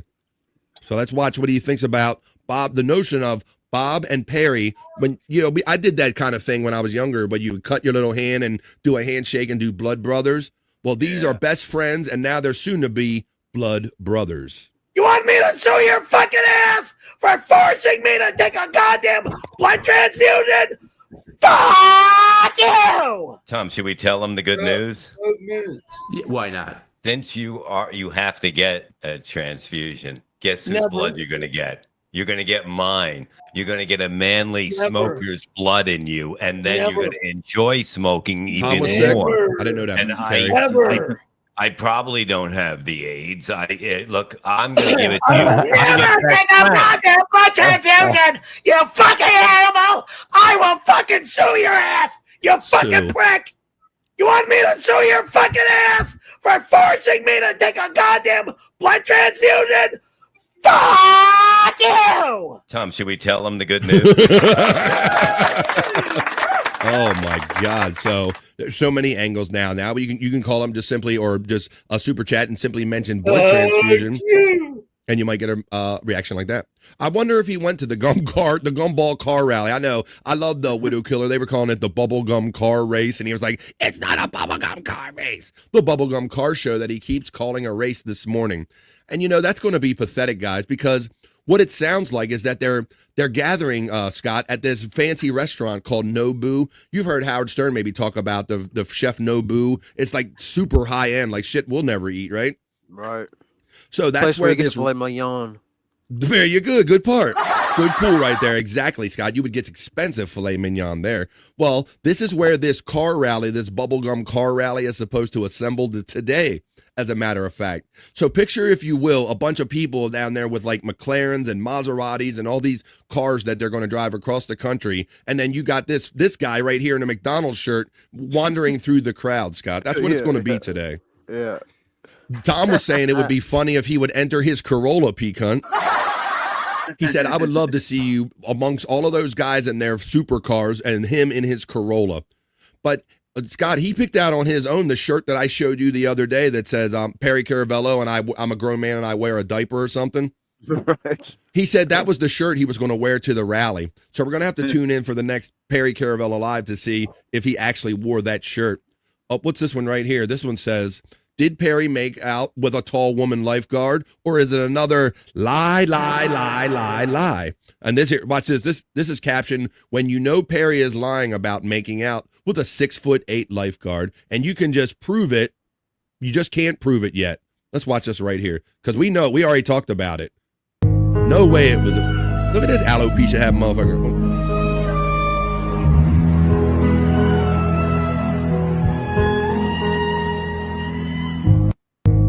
There you go. We know, Perry. You did not. He is reciting the Wendy Pfeffercorn scene from the Sandlot movie and wishing it happened to him that he would make out with somebody hot. Pics or it's not true, says Stephanie Washington. Brandon Deft checks in Deft and says, hope everyone is having a great day so far. Brandon Deft checks in for positive vibes. Chris Tompkins says that he'll die of a fat heart attack and his wheelchair will keep going weekend at Perry's. That's a prediction from our friend Chris Thompson. No, he's going to live tens of thousands of years, and he is obviously healthier than all of us, so much so that he screams at us about it, Chris Thompson. I would be willing to be a cameraman for the rally. It would be magical seeing him mingle. Wouldn't it, Gino? You can just get the picture. And he's supposed to be, he says, well, I'm the reporter. And Scott, check this out, buddy. You know how he rallies? He had the McDonald's shirt on, but he can't stand McDonald's. Right. Well, he can't afford Nobu, and he says there's literally a McDonald's right across the street. So the whole time he's saying, I'm suing McDonald's, I hate McDonald's, it's unhealthy, it sucks. He has to admit that he's going to park at the McDonald's across the street and have an Egg McMuffin for his breakfast.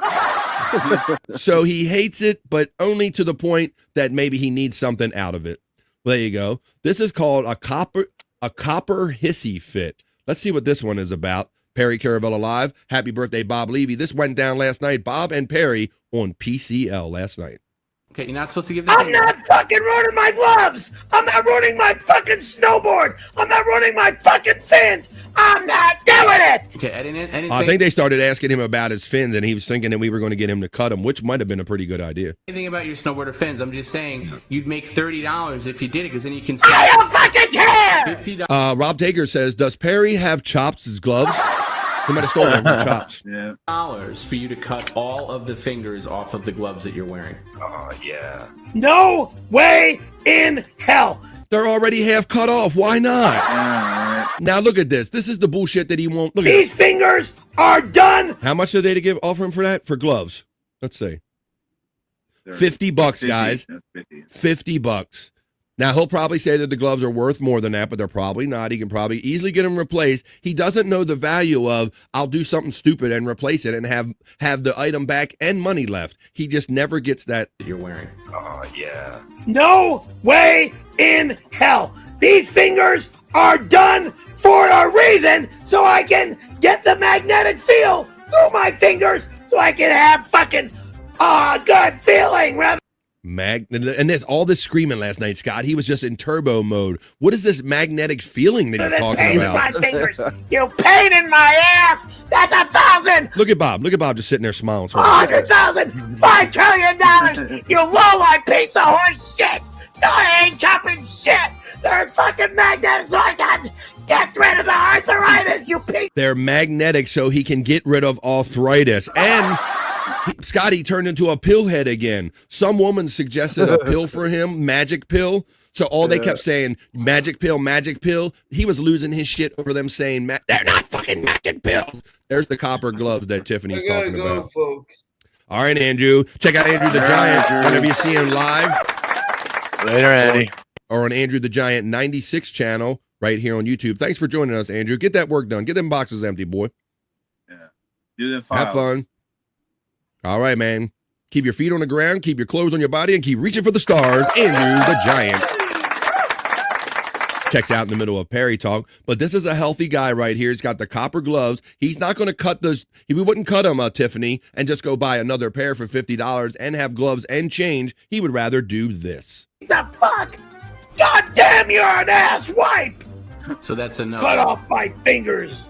So that's fuck you. I don't want to go to the doctor for arthritis problem. The fingers But are. what I was getting at before Andrew checked out is that he's taking another magic pill for his pee. And he says that it allows him to sleep through the night without having to piss. But they just kept saying magic pill, and he hates that term. That's not magic. They work, you dumb son of a bitch. Already cut off, basically. You only have to cut them off a little.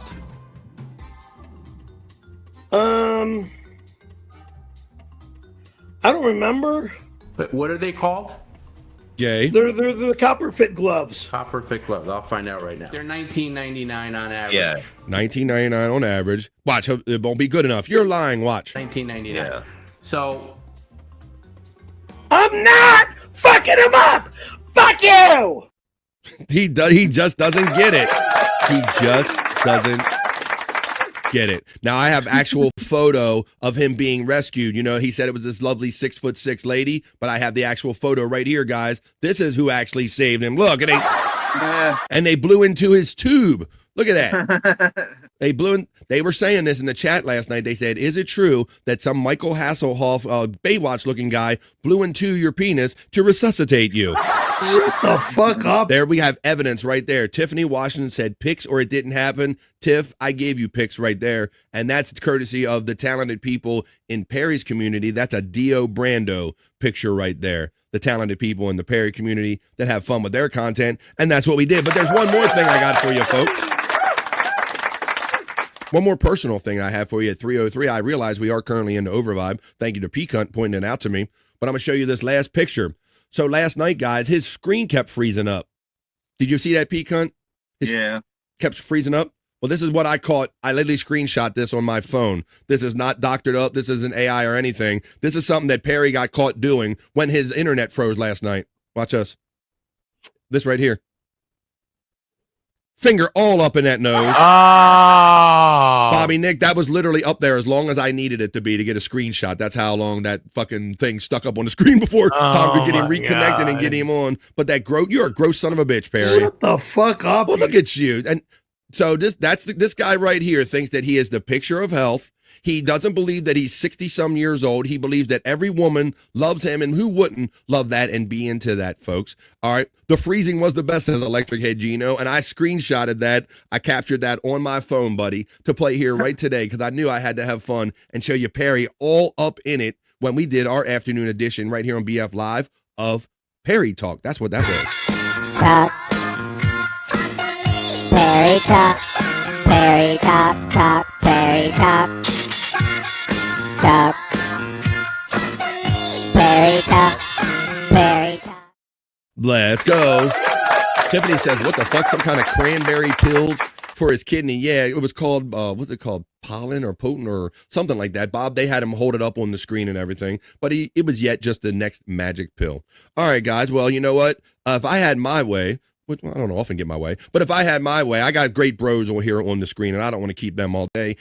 I'm only saying that to let you know that it's 4 minutes after 3 o'clock where I'm coming to you from, folks, on the East Coast of the United States. Now it's 5 after, so we're in hour number 4 already. I think that we put a pretty good show today. I think we just kind of end the fun right here and then do some plugs and let these guys tell you where you can find them later on after all this today. My favorite was when he looked when he looked like he was picking it, when he looked like, oh, he didn't look like it. He was getting in there, bro. I just look, ain't no looking like it right there. He was doing that shit. There you go. Gold. What's that? Yes, digging for gold. He's throwing away a fortune in boogers, but someday he'll pay. Thank you, says Space Nerd. Thank you, Space Nerd. Dare I say, this has been a fun Wednesday. I hope we made your Wednesday a little bit better had we not been on the screen. But we're going to get on to some other fun stuff here. We got, thank you, Pecan, the commissioner, for checking in, who lets us know that there's a couple. You got a couple in the hopper, right, Pecan? But let everybody know you got a couple in the hopper. Where can they find them? And any other plugs or last words, buddy? If you want to see any of my fun and crazy and sometimes funny wrestling videos, you can check them out on the Pecan/420. And sometimes you'll see them also on the Bobby Nick's channel during the late night hours on Bobby Nick 1978.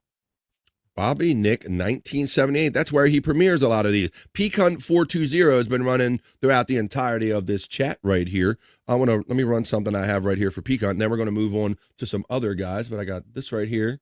Let me type in this word right here, and I'm going to run something real quick. I don't know if I've had a chance to play this on the show, but this is a Terry Nee joint.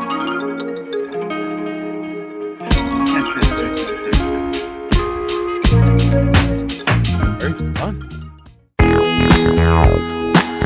That's where you find Pecan 420. He made up that character right there, Terry. That's Terry Nee's wrestling character. It's loud because the boomer made it. Sorry. That's great. That's where you find Pecan 420. That's his promotional video, made by the one and only Terry Nee. Brown Terry.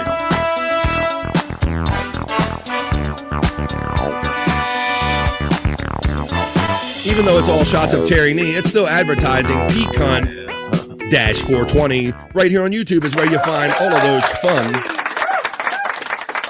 wrestling matches. There you go. Thank you, Terry Nee, for that one. I'm going to turn it over to Scott Fitzpatrick now. Scott, thanks you for joining us, my friend. I hope that your back situation continues to get more manageable and better. Any last words or anything you'd like to say before we go? I'm just let Bobby Nick. Well, tonight it's on a boner show for the Lunatic Lounge, and I think it's going to be 2 hours earlier than usual. Am I correct, Bobby Nick? 7 p.m. Eastern. That's right. All right, for Lunatic Lounge boner show at Bobby Nick 1978, and then No Filter, I'm sure, will return Thursday at 7 o'clock Eastern time at No Filter Andrew and Friends. And then for all your locale needs, I go into the hole so you don't have to. At Angry Iguana 112. I think Space Nerd should have known this by now. Did Scott say boner show? Yeah, boner he certainly did. You are not you did not hearing things, Space Nerd, because that's what Bobby Nick calls it when we head over to the lounge and do all this stuff. As a matter of fact, I'll turn it over to that guy right now who tells you if boner show was in fact correct or not. Get your pen, get your paper ready as I take Scott's stuff out of there, and I turn it over to our next and last guy, Bobby Nick, the prolific podcaster. Grab your paper, grab your pen. He's going to tell you why Boner Show is or is not relevant and all the other shows you can find him on. Go ahead, Bobby. Talk about that Boner Show. Yeah, tonight at Bobby Nick 1978 at 7 p.m. Eastern, we do have the Boner Show. It is members only. So there you go. It's a bonus. We don't call it a Boner Show. We call it a Boner Show. But yeah, we'll be doing that. And then after that, we're doing late night with Bobby Nick. There you go. At probably 10:30. I'm not sure. Should be about 10:30. Okay. So you got your boner show. You didn't mishear anything. It is, in fact, it's a funny way of saying a bonus show. Bobby is always on the air all the time, giving you extra. This guy gives you plenty of regular stuff on air at Bobby Nick 1978 on YouTube and at the Bobby Nick Show on Rumble. And that's not enough, folks. He gives you bonus shows so much that he calls them boner shows. So there you go. I'm finding where you're is so I can take your element out. And so we can all be back on the screen one last time. Yeah. Brutal Go Pain over says, there, member up for tonight. If you're not membered up, or you won't be able to watch. That's right. If you want to see the boner show, not a bonus show, everybody does bonus shows. If you want to see the boner show, you got to go over to Bobby Nick 1978 and member up, just like I am. I'm membered up over there. Brutal Pain checks in and says late and Tikal. Well, there you go, Brutal Pain. Well, we are pulling this train into the station because Peacunt has already had his last words, as well as Scott Fitzpatrick, and Bobby Nick just finished up. Let's see, it is Wednesday. So Wednesday's kind of that in-between day. I don't really have a whole lot going on. I'll be like prepping the show. That's what I do every day. I live this shit, folks, Monday through Friday. Even when I'm not on air, I'll be getting over here in a minute, eating my ham sandwich, letting my dog out, and turning it all around to bring you tomorrow's show, EF Live the Vibe 362, Thursday. So please join all of us then tomorrow at 12 p.m. East right here, or hang out with those guys later on tonight. But please, every day, Monday through Friday, right here on the Vibe. We did 3+ hours. We're 10 minutes into hour number 4 of the Vibe. I enjoyed my day. I hope you enjoyed your. For Scott Fitzpatrick, for Peacunt, for Bobby Nick, and for my friend Andrew, the Giant, and all the chat family, have a great rest of your Wednesday. Thank you for all the most generous super chats and the memberships I got on this Wackago Wednesday.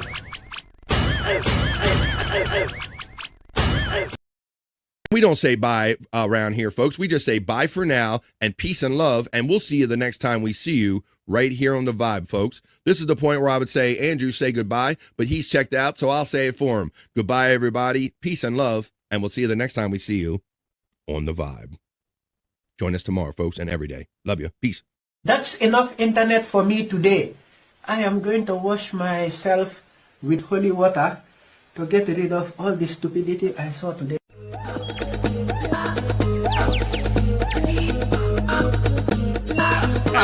Jackie Mason. Fucking Bobby's fucking funny. Bobby's great. I gotta give it to you. End of the day, Bobby's